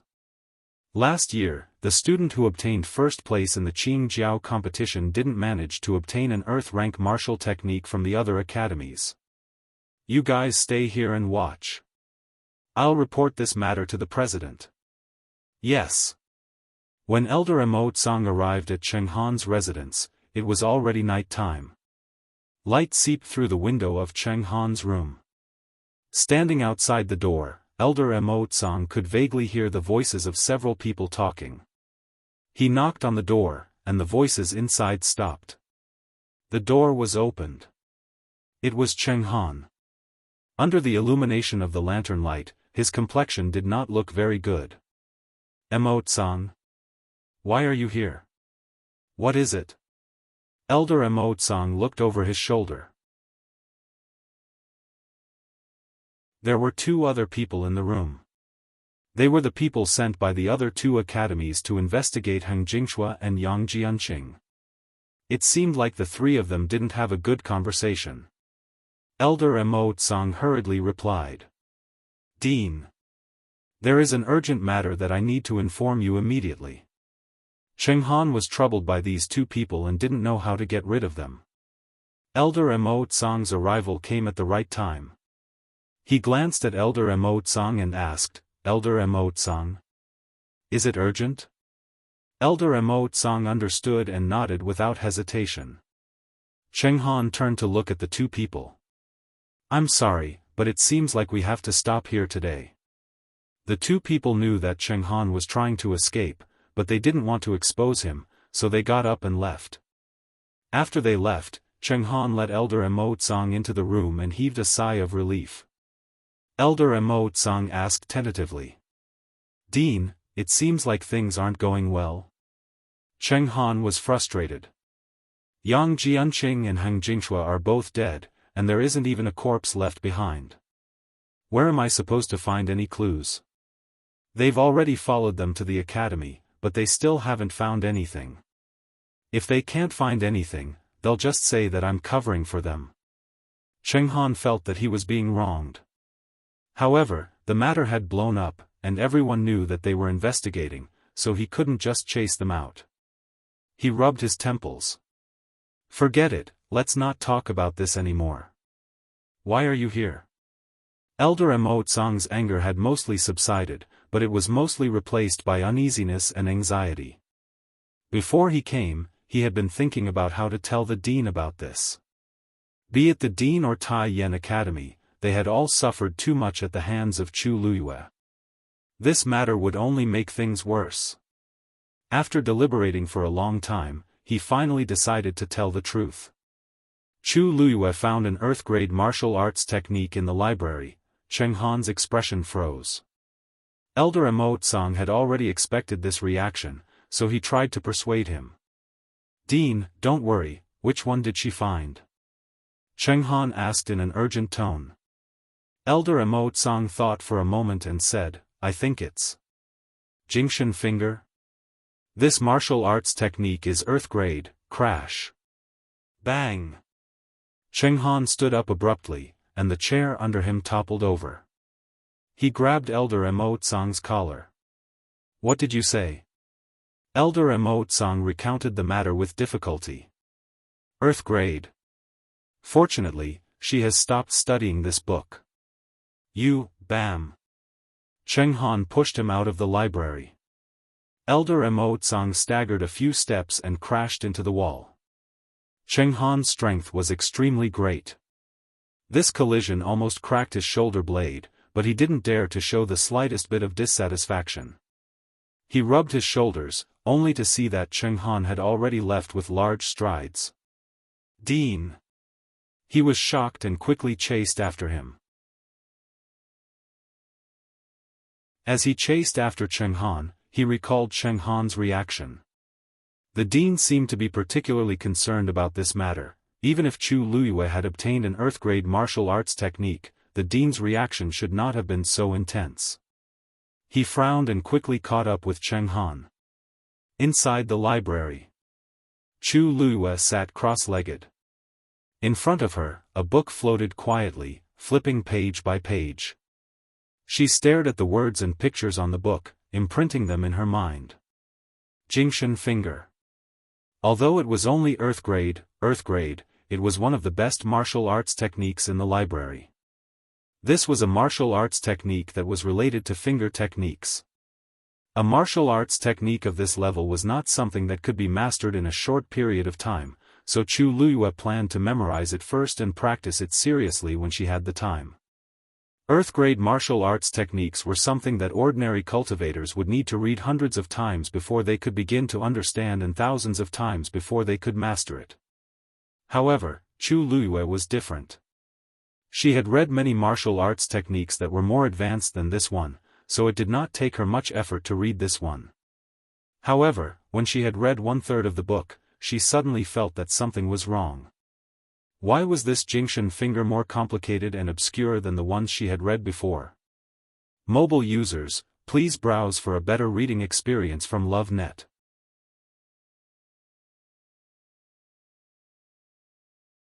Chapter 347. She started reading from the beginning with uncertainty and realized that her intuition was right. This Jingshan finger was indeed more exquisite than the finger techniques she had practiced before. It was not obvious at the start, but the feeling became stronger as she read on. Looking at the middle, Chu Luiyue could already imagine what kind of shocking power Jingshan finger would have after successfully cultivating it. Her heart raced uncontrollably, and all the blood in her body seemed to be boiling. If she guessed correctly, this Jingxian finger was definitely at the level of an upper-stage earth-stage martial art. Even in the Tianling dynasty, an upper-stage earth-stage martial art technique was rare. Chu Luiyue really did not expect that such a martial art technique would be hidden in the inconspicuous library of Tai Yan Academy. After a short moment of excitement, another question surfaced in Chu Luiyue's mind. Since this Jingxian finger was comparable to an upper-stage earth-stage martial art technique, why was it judged as a lower-stage earth-stage martial art technique? Moreover, the people of Tai Yan Academy did not seem to know the true level of this Jingxian finger. Otherwise, they would not have casually placed it on the second floor. Chu Luiyue maintained the doubts in her heart and continued to look behind. When she finished 2/3 of the book, she finally realized something. This martial art technique seemed to be incomplete. Of course, this book looked intact from the outside. There were no gaps, and the contents were very coherent. If one did not look carefully, they would not be able to tell that there was a problem. However, Chu Luiyue had practiced an earth-stage martial art technique before, so she quickly realized that this Jingxian finger was not the complete version. Chu Luiyue frowned and continued reading. After flipping through this book, she finally confirmed her guess and knew why it was only classified as a lower-stage earth-stage martial art technique. This Jingxian finger was indeed an incomplete martial art technique. If someone practiced according to the instructions in this book, they would still be able to master an earth-stage martial art technique. However, the power that could be used would be greatly reduced compared to its original potential. However, if one could find the missing parts of this Jingxian finger and complete it, it would instantly increase by a few levels. Although a low-level Earth-rank martial skill was precious, it was not worth mentioning when compared to an upper-level Earth-rank martial skill. Now that there was a chance to obtain an Earth-stage upper-level martial skill, Chu Luiyue naturally wouldn't let it go. She looked at the Jingxian finger again, imprinting it deeply into her mind. After that, she stood up and continued searching, hoping to find other things related to the Jingxian finger. Outside the library, night fell, and the sky was completely dark. Cheng Han rushed over from afar and saw that the surroundings were dark. Only the candlelight on the second floor of the Compendium Pavilion was exceptionally clear. His heart felt as if it had been struck by something. Then, he quickened his pace and rushed over. The two guards in charge of guarding the library saw his figure and immediately saluted in fear and trepidation. "Greetings, Principal." Cheng Han ignored them and immediately looked at the stone tablet beside him. The stone tablet, which had always been dull and plain, was now lit up with a large amount of starlight. Above the vast expanse of starlight, there was an abnormally bright star. Even if all the other stars were added together, they wouldn't be as dazzling as this one. His vision turned black and he staggered, almost falling to the ground. "Principal? What's wrong?" The two guards saw that something was wrong with Cheng Han and asked carefully. Cheng Han held his forehead and lowered his head in silence for a while. Only then did he suppress the emotions in his heart and calm himself down. He turned around and hid the trace of panic in his eyes. "How much has Chu Luiyue read now?" "Principal, don't worry. Ever since Chu Luiyue entered, all the books she has read have been recorded. They are all in these two booklets. Please take a look." One of them immediately handed the booklets over. Cheng Han took the two booklets. Obviously, one was a normal record and the other was a special record of Earth-rank martial skills. He quickly skimmed through the two books. In fact, he was no longer interested in the normal record book. Even though it was almost filled with words, it was not as shocking as the lone line of words on the second booklet. His face was like a stiff mask. Although there was no expression on his face, it looked inexplicably unnatural. It was so strange that it sent chills down one's spine. "Principal," Chu Luiyue read very quickly in the beginning, but ever since she found the Earth-rank martial skill, she hasn't done anything. The other person quickly glanced at Cheng Han, trying to ease the atmosphere. However, he soon realized that Cheng Han's face had turned even uglier. Shut up. Cheng Han couldn't take it anymore and threw the booklet at the person who spoke. That person was terrified and immediately knelt down to apologize. Principal, please calm down. Please calm down. Seeing this, the other person felt a chill in his heart and quickly knelt down as well. They had never seen the principal so angry in public. The principal seemed to be angrier than expected about this matter. At this moment, Elder Mo Tsang finally caught up with them. He saw the two people kneeling on the ground begging for mercy and stopped in his tracks. Even though Cheng Han's back was facing him, it wasn't hard to imagine what kind of expression he had. Just as he was hesitating about what to say, another line of words appeared on the stone tablet. Phaseless Manual, Middle Stage Dark Rank. Chu Luyue started again. He immediately said, "What are you waiting for? Hurry up and continue writing." The two people who were kneeling on the ground were shocked. They quickly looked up and saw the words on the stone tablet. Their faces all paled in unison. Didn't Chu Luyue already open an Earth rank martial skill? Why did she start reading other books? Cheng Han also noticed this and immediately looked over. When he saw that it was only a dark rank martial skill, his tense heart relaxed a little. Elder Mo Tsang walked up to him. Seeing that his expression was less tense, he advised him in a low voice. Earth rank martial skills are difficult to understand. With Chu Luyue's current level and strength, it would be difficult for her to read through it. It seems that she has given up. Cheng Han rubbed his eyebrows. I hope so. However, in the next moment, he suddenly thought of something. His eyes widened and he looked at the second floor. What if Chu Luyue didn't give up? As if to confirm his guess, another line of words appeared on the stone tablet. It was still a dark rank martial skill. The stars on it were still increasing. In other words, Chu Luyue was still looking for something. Cheng Han's heart was filled with fear. Could it be that Chu Luyue had discovered the secret in the library? Mobile users, please browse for a better reading experience from Love Network.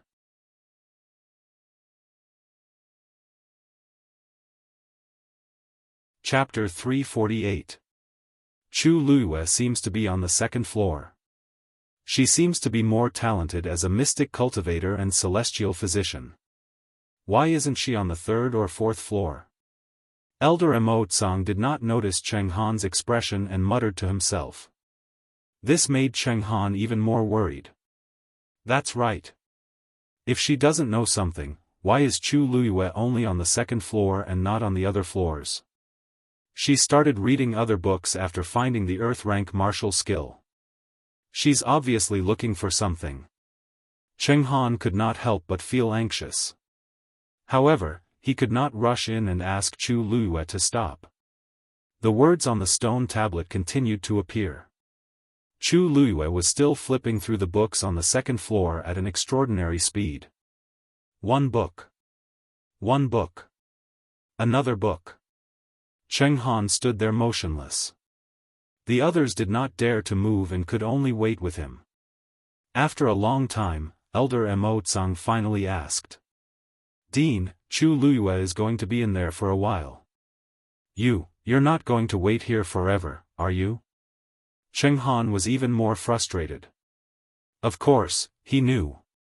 This was what he was most worried about. Previously, he did not expect Chu Luyue to find the Jingshan finger and even open it to take a look. However, it would be strange if she continued to stay here and would attract more attention. Be careful.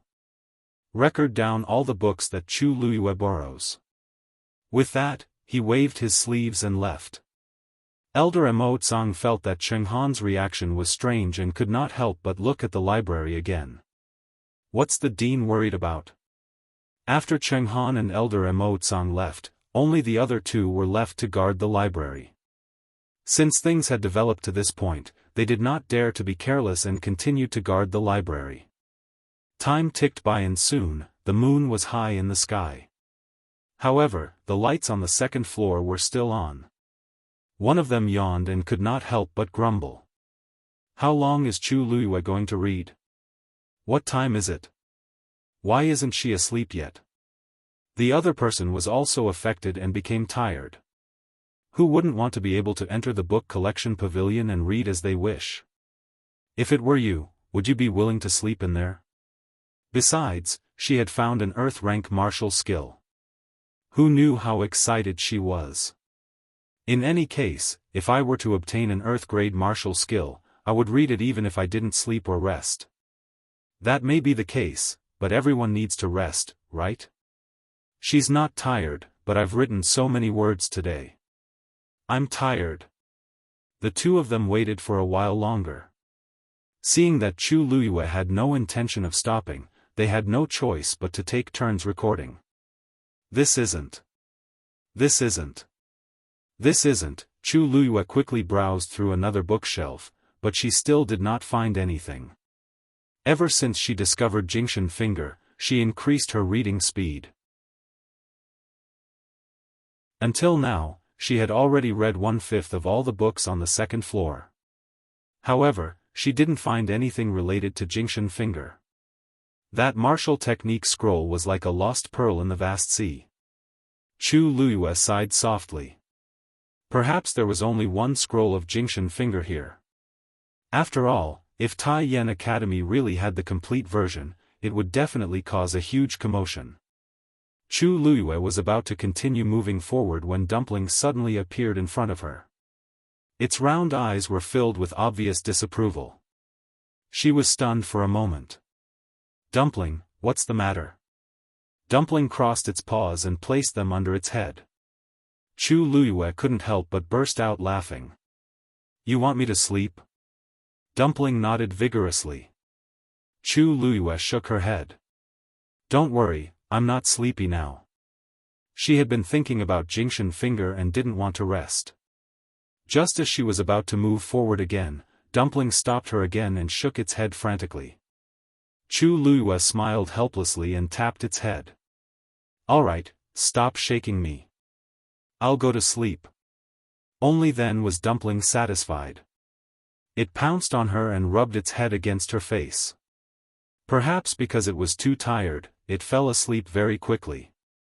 The next morning, Chu Luiyue woke up very early and continued following the path that she saw the day before. The two people in charge of recording outside the library had stayed up all night and had obvious dark circles under their eyes. They couldn't even remember when Chu Luiyue ended yesterday. They only realized that Chu Luiyue had started again. The two of them were angry but didn't dare to say anything. They could only accept their fate and continue recording. Cheng Han didn't sleep well the entire night. Even when he woke up in the morning, the frightening images in his mind hadn't dissipated. They were all related to Chu Luiyue. Jingshan Finger. He felt uneasy and planned to take another look at the library. However, he was stopped not long after he walked out. It was still about the people investigating Yang Jianqing and Heng Jingshua. The families of these two people had been brought over and needed to be interrogated by the people from the three academies. Cheng Han had no choice but to leave with them. The matter at the library was temporarily put aside. Country Yaochen, the palace. The Empress looked at the two people standing in front of her and couldn't help but ask. Is there really no news? The two of them nodded.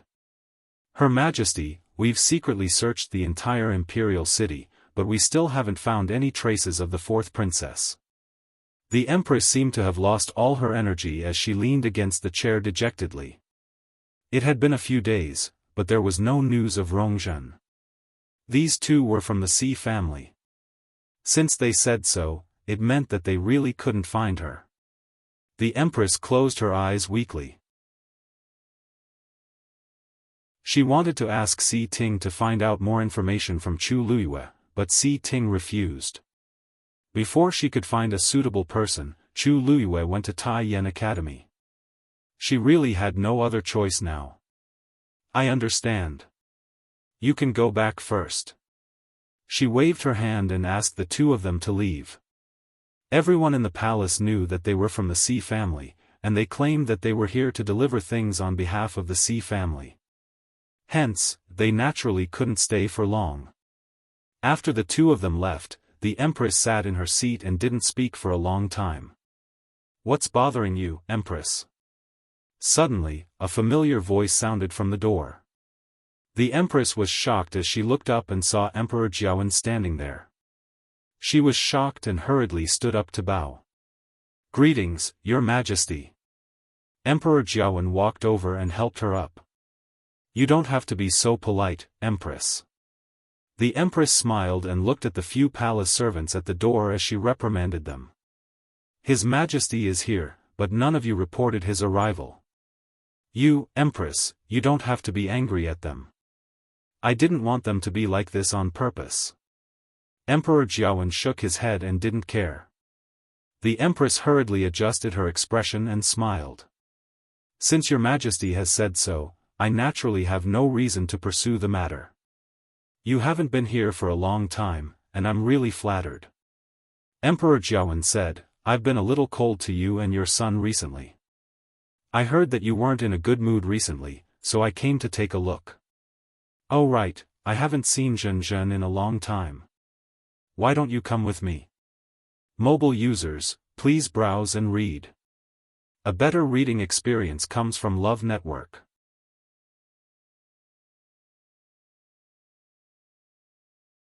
Chapter 349. Upon hearing the first half of the sentence, the Empress was still elated, but the second half made her feel worse. She looked up in shock. "What? Your Majesty, you want to visit Zhen?" Emperor Xiaofan stroked his beard and sighed.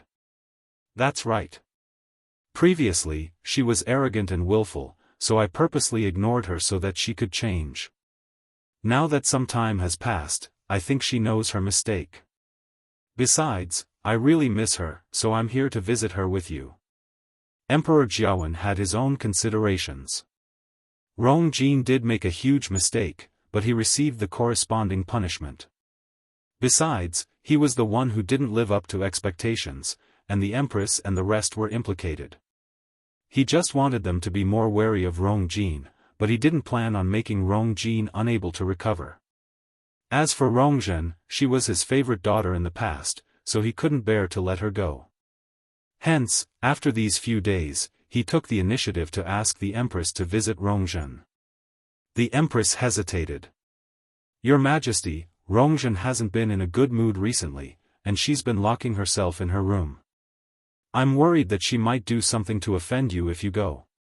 Why don't you wait for her to calm down before visiting her?" Emperor Xiaofan knitted his brows. Locking herself up and refusing to see anyone?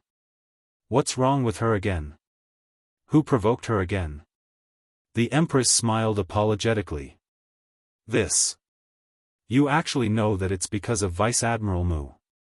Previously, she had been hoping to get Vice Admiral Mu to help heal her broken pearl of essence, but you know what happened after that. She's very upset because of this. Emperor Xiaofan's expression softened. No wonder. He originally wanted to speak up for Rongjin, but Mu Qinghe wasn't someone who was easy to talk to. Besides, Rongjin had offended him and made him impatient. Hence, it was even more impossible for him to help. Given the current situation, Rongjin could only blame herself for being unlucky. "I heard that Chu Luyue pleaded for Princess Yongping and got Vice Admiral Mu to invite a celestial physician from the Tianling dynasty to treat Princess Consort Ping Jiang." The Empress lowered her eyes, looking sad. "This concubine is truly envious. It's a pity that Jinjin and Chu Luyue had some conflicts back then. Otherwise, I really want to ask her for help. Perhaps Jinjin can." As she spoke, she wiped her tears with a handkerchief, as if she was very sad and regretful. However, she kept glancing at Emperor Xiaofan from the corner of her eye. What disappointed her was that Emperor Xiaofan didn't look angry at all. She felt a little depressed. As a princess, Rongjin was treated worse than Chu Luyue and Mu Hongyu. Why was His Majesty not angry at all? However, She didn't know that Emperor Xiaofan had been to the Tianling dynasty before and knew how powerful it was. He clearly knew that he and the entire country Yaochen were nothing but ants in Mu Qinghe's eyes. What Mu Qinghe wanted to do and who he wanted to help was his own business. Who was he to say anything? Emperor Xiaofan pondered for a moment and said, "That's right. You can't be blamed for this. In the unseen world, everything had its own destiny. However, she can't go on like this. Forget it. I'll go and take a look myself." The Empress was shocked, and she couldn't be bothered to wipe her tears. "Your Majesty. I think it's better to let Jinjin calm down for a while, right? You know her personality. The more you force her, the more disobedient she becomes." Emperor Xiaofan knitted his brows and stared at the Empress. "Empress, you seem to not want me to see Jinjin. This is weird." In the past, the Empress would always think of ways to invite him over. Of course, he knew that the Empress wanted to show his love for Rongzhen, so he would turn a blind eye most of the time. However, today was really weird. "No. I'm just. The Empress retorted without thinking, but she didn't know how to continue. Emperor Xiaofan was even more confused. His expression became stern. "Since you're not willing to go, I'll go myself." After saying that, he lifted his foot and walked outside. The Empress was completely flustered. "If I don't stop His Majesty, the consequences will be unimaginable." She followed him without thinking. At the same time, she kept thinking of reasons in her mind. However, Emperor Xiaofan seemed determined to go. Just as she was in a terrible fix, a person rushed over from the opposite direction. "Your Majesty. Urgent report." Emperor Xiaofan finally stopped and asked with knitted brows, "What urgent report? Why is it so urgent?" The person presented a wooden box with both hands. "Your Majesty, you'll know when you read it yourself." Emperor Xiaofan glanced at the wooden box, and his expression turned serious. "This is the box that country Xing Luo's emperor used to communicate with him secretly, so it must contain the other party's secret letter. Why is there news at this time?" The Empress took a look and recognized what it was. She was elated. "This is indeed an urgent report, and His Majesty will definitely deal with this first.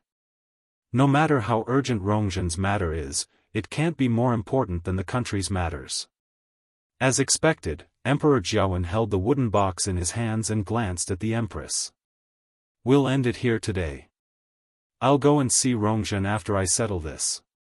The Empress couldn't ask for more. "Don't worry, Your Majesty. I'll personally visit Jinjin later and patiently counsel her."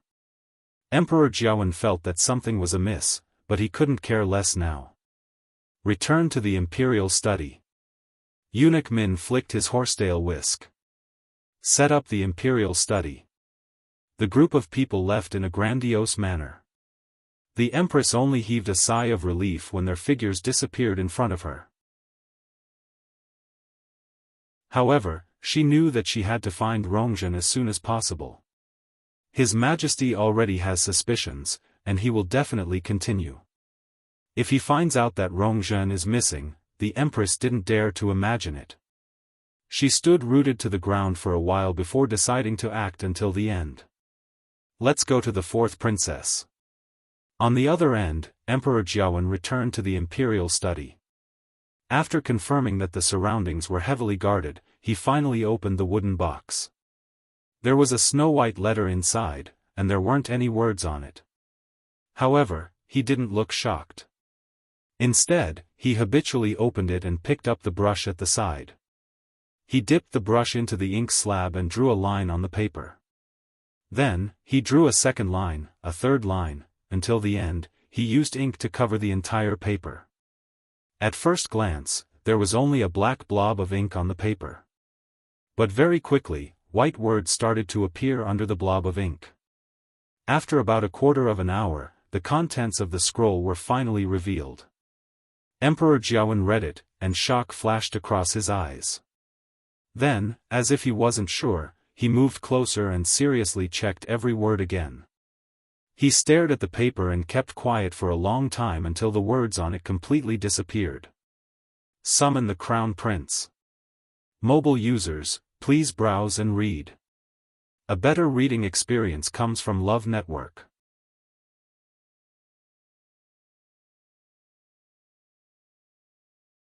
Chapter 350. In the blink of an eye, Chu Luyue had already stayed in Tai Yen Academy for 5 days. Apart from her normal work and rest, she spent most of her energy in the library. When the morning of the 6th day arrived, Chu Luyue put down the book in her hand and let out a long sigh. There's still nothing. In the past few days, she had read all the books on the 2nd floor, but she still didn't find anything related to Jingxin finger. This was within her expectations, but she was still a little disappointed. She looked up. The 3rd floor was about Xian formations, and the 4th floor was about medicine. Although she didn't really need these books, she could go up and take a look. Thinking of this, she finally went up. When Cheng Han came to the library again, he saw 2 stacks of books beside each of the 2 guards. Without asking, he knew that those were the records of the books Chu Luyue had read. Cheng Han's eyelids twitched.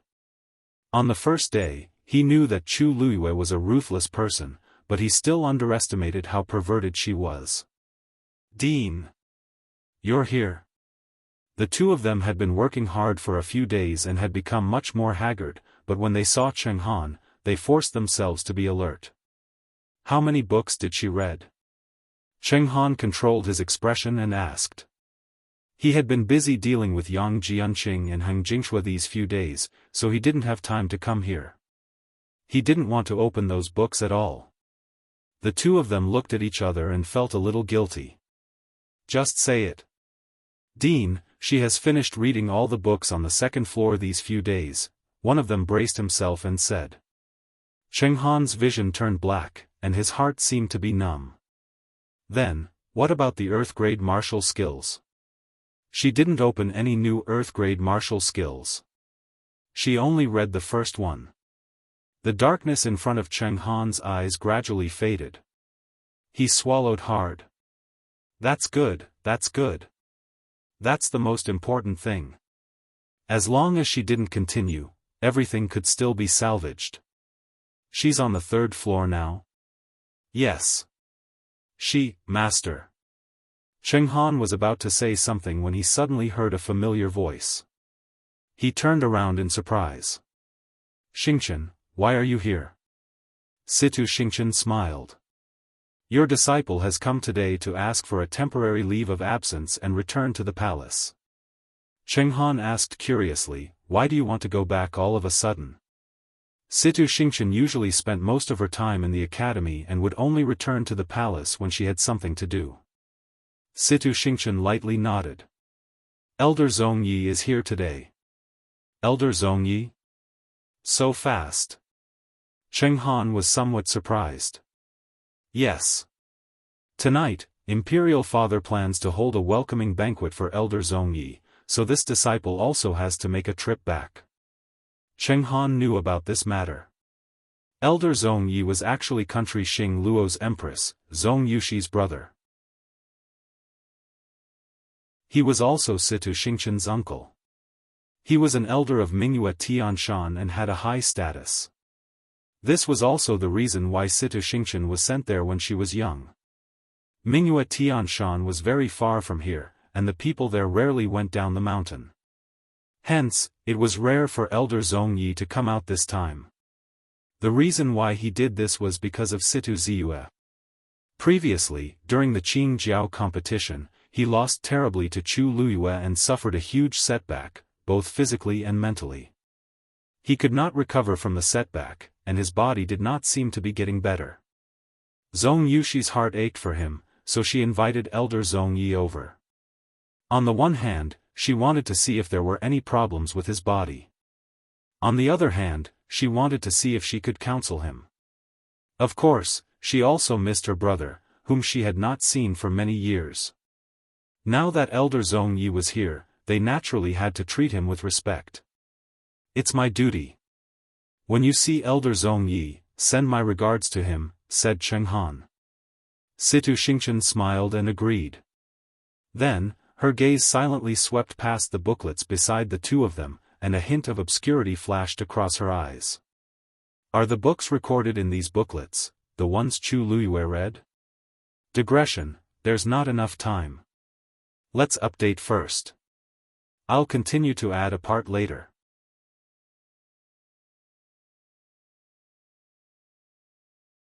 Chapter 351. That wave was very small and disappeared very quickly. However, Chu Luiyue was sure that it really existed. She stood in place and waited for a while. Sure enough, that wave came again. But this time, the movement caused by the fluctuations was even smaller. If Chu Luiyue had not observed it carefully, she would not have noticed it. She took a few steps forward and stood in the center of the fourth floor. Then, she looked up. The entire fifth floor had a mysterious aura, as if it was isolated from the rest of the world. After a while, Chu Luiyue sensed the third wave. However, this time, it was weaker than the previous one. It was as if the wave was gradually decreasing. Chu Luiyue waited for a while more, but she did not sense any more movements. She looked around. The commotion from the fifth floor did not seem to affect the fourth floor. Everything that happened just now seemed to be her imagination. However, she knew that was not the case. Chu Luiyue recalled Elder Mo Tsang's words. Only the president of Tai Yen Academy could enter the fifth floor. Her rationality told her that she should ignore the commotion on the fifth floor and not provoke unknown trouble. However, deep in her heart, there was a faint impulse that made her unable to leave. Chu Luiyue held her breath and finally walked up the stairs. Just as she was about to step on the stairs, a silver light flashed in front of her eyes. She immediately stopped and looked up. She saw a huge silver Xian formation floating above her head. Countless rays of light intertwined with each other. The Xian formation was like a magnificent matrix that sealed the entire fifth floor. Chu Luiyue could clearly feel a powerful deterrent aura coming from it. She stared at the Xian formation and frowned. It was not impossible for her to break the Xian formation, but it was impossible with her current strength. Moreover, she was more worried that she would attract the attention of others once she started to break the Xian formation. The library was very important to Tai Yen Academy, and the fifth floor was obviously the most important one. Cheng Han hated her to the core, so he would definitely watch over her strictly and wait for her weakness. Chu Luiyue took a step back, and the Xian formation dimmed significantly. She gritted her teeth, unwilling to give up. Do you want to go up? A hoarse voice suddenly came from his dantian. Chu Luiyue was stunned. Legendary three-eyed eagle? Do you have a way to help me get in? It seems like you don't know much about my race's abilities. The tone of the legendary three-eyed eagle was as arrogant as ever. Chu Luiyue's eyes lit up. She had actually forgotten that as divine beasts, the three-eyed eagle clan did indeed have a special ability, space freezing. The so-called space freeze referred to the ability to completely control the space within a certain range. Within that space, the legendary three-eyed eagle possessed absolute authority and supreme power. You mean, to freeze the fifth floor? Chu Luiyue's eyes widened as she asked. Not bad. Since I am in your body and under your control, as long as you enter my divine domain, you will be able to control everything that I can control. So it was called the divine domain. Chu Luiyue's mind raced. She had to admit that the suggestion of the legendary three-eyed eagle was very tempting. On one hand, the legendary three-eyed eagle could use the divine domain to avoid attracting the attention of outsiders. On the other hand, she would have an additional layer of assurance to enter the fifth floor. Now, no one knew what would happen after going up. With the help of the legendary three-eyed eagle, it would definitely be much better. After all, it was a divine beast. Naturally, it was extraordinary. What are your conditions? Chu Luyue asked straightforwardly. The legendary three-eyed eagle took the initiative to help. Of course, it was not out of kindness.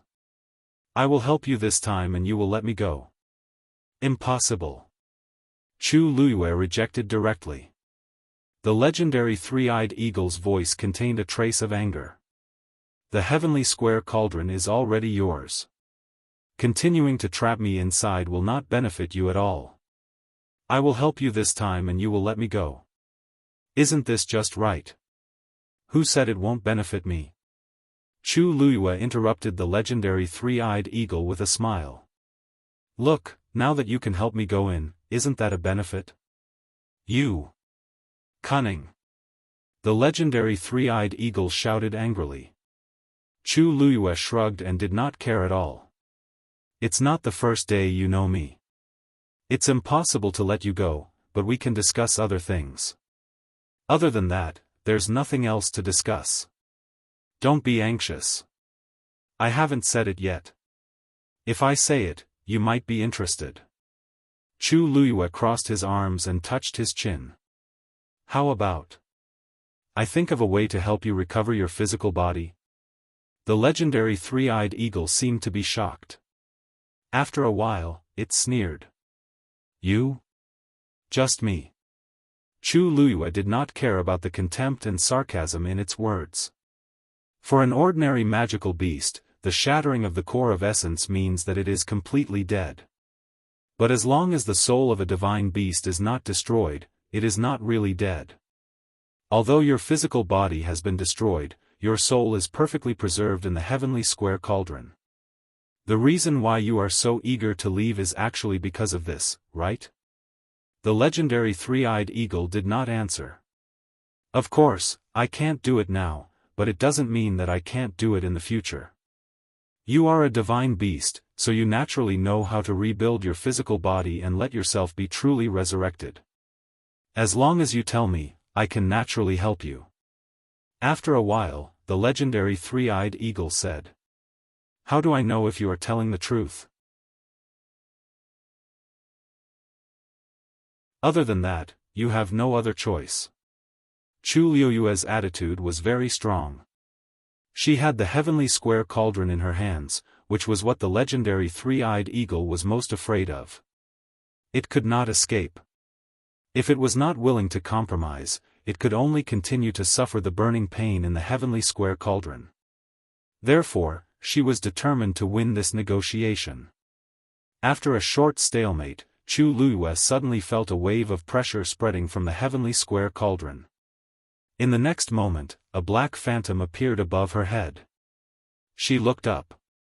Whoosh! The phantom suddenly spread its wings. A vast power exploded from it. A black feather suddenly drifted from it and flew up to the 5th floor. Chu Luyue's gaze was fixed on it.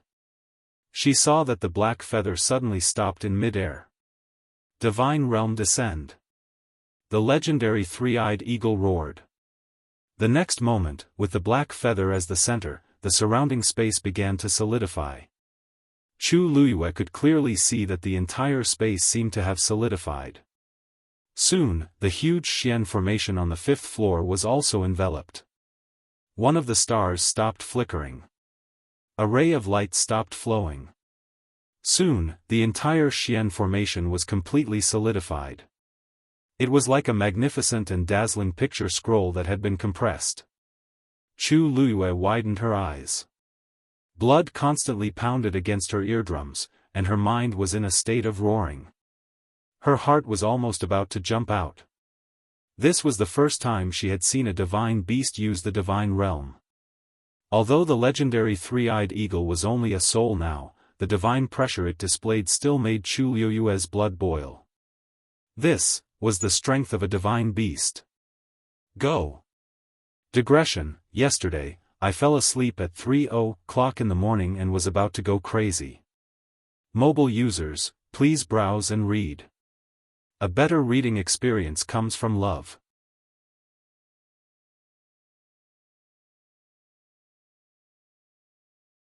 Chapter 352. Chu Luyue took a step forward almost uncontrollably. When her body entered the frozen space, a cold feeling suddenly swept over her. The entire space was like a flowing liquid. Chu Luiyue could clearly feel that when she moved in this space, the resistance she felt was as if she was walking in a quietly flowing stream. She held her breath and couldn't help but look up curiously. That black feather floated quietly in the center, as if it couldn't be moved no matter how hard she tried. Chu Luiyue knew that that was the key to the legendary three-eyed eagle's divine realm. Everything in this space was controlled by that black feather. Chu Luiyue was secretly amazed by the magic of the divine realm. It was rumored that when a cultivator broke through to the 9th rank, they could step into a higher level and also have the power to use the divine realm. Unfortunately, this was just a rumor to her. The ancestor of the Tianling dynasty had once reached the 9th rank, but he left not long after breaking through the shackles and never returned. In the history books of the royal family, there was no content after that. Everything only left the world with countless questions. Chu Luiyue was the second person to have the Tianjing Yuan meridian after that ancestor in the entire Tianling dynasty. Everyone secretly hoped that she could reach the same realm as that ancestor, and even she herself was constantly working hard to cultivate. Unfortunately, she was betrayed and forced to die in the royal family's ancestral hall. She never had the chance again. She sighed softly in her heart, put away her memories, and walked up. After walking through the 9 steps, she arrived in front of the Xian formation. She stretched out her hand and touched the starlight on the Xian formation. However, at this time, in the legendary three-eyed eagle's divine realm, everything was under its control. Even the power of the Xian formation was almost completely frozen and couldn't be used. She continued to walk up, and her entire body silently passed through the Xian formation. When she turned around, she saw that the Xian formation had returned to its previous state, without any trace of being touched. It had to be said that the legendary three-eyed eagle was really something, Chu Luiyue thought, and finally stepped onto the 5th floor. A somewhat familiar fluctuation came from the front. She looked up. Country of Xing Luo Imperial Palace. Situ Ziyue's sleeping quarters. Elder Zhongyi was taking his pulse while Situ Xingchen stood by the side and waited quietly. After a long while, Elder Zhongyi finally loosened his grip and smiled. "Alright, your internal injuries are basically healed. They won't affect your cultivation in the future." Only then did Situ Ziyu's tense expression relax a little. "It's all thanks to you. If it wasn't for your help these past few days, I'm afraid that my body would have." "Hey, you can't say that. I remember that Xing Chen's master, Cheng Han, is also a 5th-grade celestial physician. Even if I don't come, he will definitely be able to treat you." Elder Zhongyi smiled and waved his hand. Situ Ziyue sighed and said, "To be honest, Elder Zhongyi, it's not that I don't trust Dean Cheng Han, but I trust you more." Sure enough, this flattery made Elder Zhongyi's expression become slightly better. At the side, Situ Xingchen had a faint smile on her lips as if she didn't care about Situ Ziyue's belittling of her mentor. She had been at Mingyue Tianshan for many years, so she naturally understood Elder Zhongyi's character. He had entered Mingyue Tianshan to cultivate a few years ago and rose to become an elder. He had a respectable status and didn't think highly of people like Cheng Han.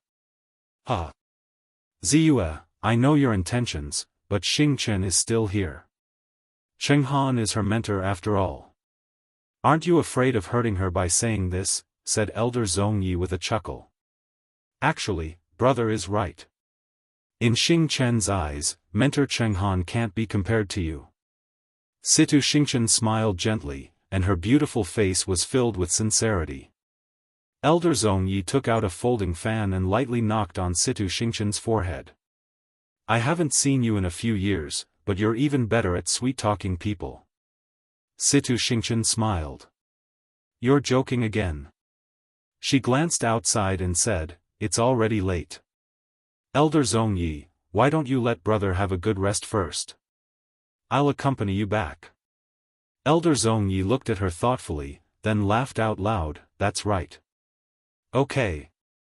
Then, let's leave first and let Ziyue recover." Situ Ziyue originally wanted to send them off personally, but the duo rejected him. Hence, he could only lie back down on the bed. On the other end, Situ Xingchen accompanied Elder Zhongyi and left. After walking for a distance, Elder Zhongyi then asked, "Xingchen, why are you here? Xingchen, do you have something on your mind?" A helpless and bitter smile surfaced on Situ Xingchen's face. "It's been so many years. Indeed, I can't hide my thoughts from you." Elder Zhongyi placed his hands behind his back, and his voice was much lower and gentler. "You grew up by my side, and I've always treated you as my biological daughter. These few days, you've been busy helping Ziyue. I can tell that you have something on your mind and that you're not very happy. If you don't mind, you can tell me." Situ Xingchen kept quiet for a while before softly asking, "Elder Zhongyi, do you know that? Elder Zhongyi, do you know that Brother Rongxiu is engaged to someone?" "What?" Elder Zhongyi suddenly stood still and looked at Situ Xingchen in shock. "When did this happen? To who?" "Just 10 days ago. The girl he's engaged to is Chu Luyue." Elder Zhongyi was confused. "Who is that?" He stayed in Mingyue Tianshan all year round, so he didn't know much about the outside world. This time, he came all the way here after leaving the mountain. He had been busy taking care of Situ Ziyue's health for the past few days, so he didn't know about the Qing Jiao competition and the rest. Situ Xingchen briefly introduced Chu Luyue and roughly explained what had happened recently. Elder Zhongyi didn't recover his senses for a long time. "You're saying that he took the initiative to propose to that girl? How can that be? He's cold by nature, and he hasn't interacted much with other girls for so many years in Mingyue Tianshan. Why did he?" Elder Zhongyi looked at Situ Xingchen with heartache. "No wonder these past few days you..." He had long sensed that Situ Xingchen liked Rongxiu. Now that he saw her sad expression, he thought that it was indeed so. Situ Xingchen forced a smile and said, "You don't have to worry about me, I'm fine. I thought that I could wait for him all these years, but I didn't expect. I can only say that we're not fated." Seeing her like this, Elder Zhongyi thought for a while and said, "Why don't you ask me to teach him? Why don't I ask his master and see if I can cancel this engagement?" Situ Xingchen's heart skipped a beat, but she shook her head. "You can't force anything to be sweet. Why should I be the bad guy? Besides, Country Yao Chen's crown prince, Rong Jin, is coming tomorrow." Elder Zhongyi was confused. Why is he here all of a sudden? Situ Xingchen looked down. Marriage alliance. Mobile users, please browse and read. A better reading experience comes from Love Network.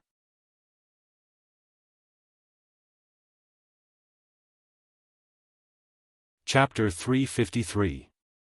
Marriage alliance? With whom? Elder Zhongyi was dazed, but he suddenly understood when he saw Situ Xingchen's expression. "With you?" Situ Xingchen nodded lightly. "Father has the same intention."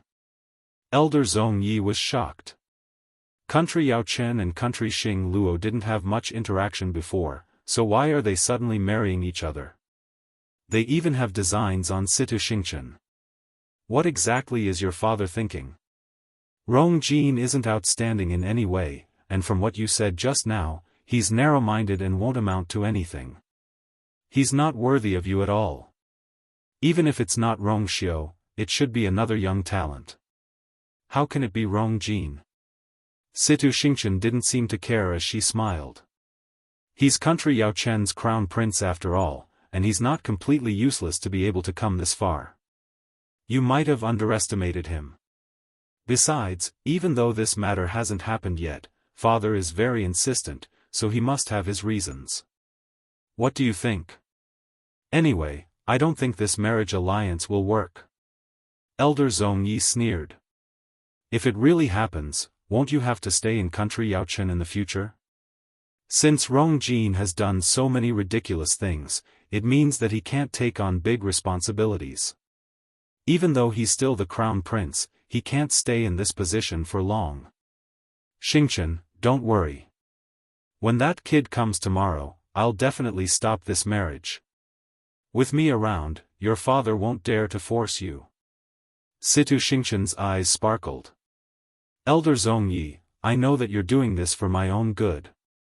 But I've said so much to you today because I hope that you'll agree to this marriage tomorrow. What? You really want to marry Rongjin? Elder Zhongyi looked at Situ Xingchen in disbelief. Why, you can't purposely marry Rongxiu because he wants to marry someone else, right? Situ Xingchen chuckled. You're thinking too much. Why would I do such a thing? I really agree to this marriage. You also know that not many people know about this before. If I suddenly say it out loud, many people will definitely object to it. But if you can express your agreement tomorrow, then the others won't say anything. Elder Zhongyi had an extremely high status in country Xingluo. As long as he spoke, this matter would definitely go smoothly. Xingchen, have you really thought this through? Yes. Elder Zhongyi looked at Situ Xingchen's determined expression and couldn't help but sigh. All right. Since that's the case, I'll agree to it. Situ Xingchen's smile deepened. Many thanks, Elder Zhongyi. Country Yaochen, Imperial Palace. It was already late at night, but the Empress and Rongjin were still discussing something in the room. You're going to Xingluo tomorrow. This marriage must succeed. The Empress looked very serious. This is your best chance. If you miss it, who knows how long you'll have to wait. Rongjin nodded. I know. Don't worry, I've already contacted Situ Xingchen.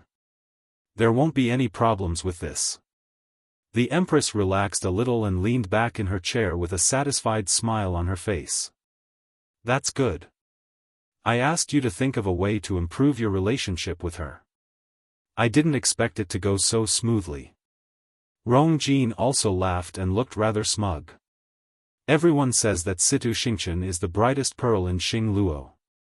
Ever since she became of marriageable age, countless people have proposed to her, but she didn't agree. I originally thought that she would be hard to get close to, but I didn't expect her to. Perhaps she was interested in you before. The Empress sized Rongjin up and smiled. To a woman, love is the most unpredictable thing. Everyone said that Situ Xingchen had high standards, but when she met someone like Rongjin, it was easy for her to fall in love with him. Rongjin originally didn't have any special feelings for Situ Xingchen, but when such an outstanding beauty liked him in all aspects, his ego was greatly satisfied. It was precisely because of this that his attitude toward this marriage changed drastically. Previously, he was a little unwilling, but now that he thought about how he could see Situ Xingchen tomorrow and settle the marriage, he had an inexplicable sense of anticipation. Anyway, you did a good job in this matter. When you arrive, try to settle this matter as soon as possible. As long as you settle the marriage, your position as the crown prince will be stable. The Empress sighed. This way, even if your father finds out about Zhenzhen, we'll have a trump card. Rongjin asked worriedly, haven't you found her? Haven't you found her? There's no news at all. It's as if she completely disappeared from the face of the earth. If it weren't for the lack of movement in the palace, she would have thought that Rongjin was dead. However, she clearly wasn't. Someone secretly hid Rongjin somewhere, and they couldn't find her after searching for so long. The Empress didn't know how she spent the past few days in fear. The last time, Emperor Jiawen mentioned that he wanted to visit Rongjin, but he suddenly received a letter from Xingluo, so he was delayed. Later on, she guessed that the contents of the letter were related to the marriage alliance. This was because Emperor Jiawen removed Rongjin's house arrest not long after, and his attitude toward Rongjin improved significantly. You're leaving tomorrow. Because of this, your father even specially asked Zhenzhen to send you off, but I stopped him. Your father is busy with you and Situ Xingchen, so he can't care about Zhenzhen for now. However, he already has suspicions, and this matter can't be hidden for long. As long as you can settle the marriage alliance as soon as possible, your father will weigh the pros and cons and definitely won't do anything to us. Rong Jin nodded. I understand. Princely Mansion. Rong Xiu sat in the study room and was writing something. Yan Qing and Umo waited at the side. The octagonal glazed lamp's light shone on Rong Xiu's jade-like face. He looked down, and his long eyelashes cast a faint shadow under his eyes. It was like a wisp of smoke floating across the bright moonlight, cold and noble. After some time, he finally stopped writing. Yan Qing and Umo were both energized as they looked up. Rong Xiu picked up the thing he wrote and read it again before placing it on a clear, square jade stone in front of him. The moment the two came into contact, the square jade stone suddenly emitted a faint phosphorescent light. It turned out that the square jade stone was sunken in, and there was an extremely shallow pool of water inside.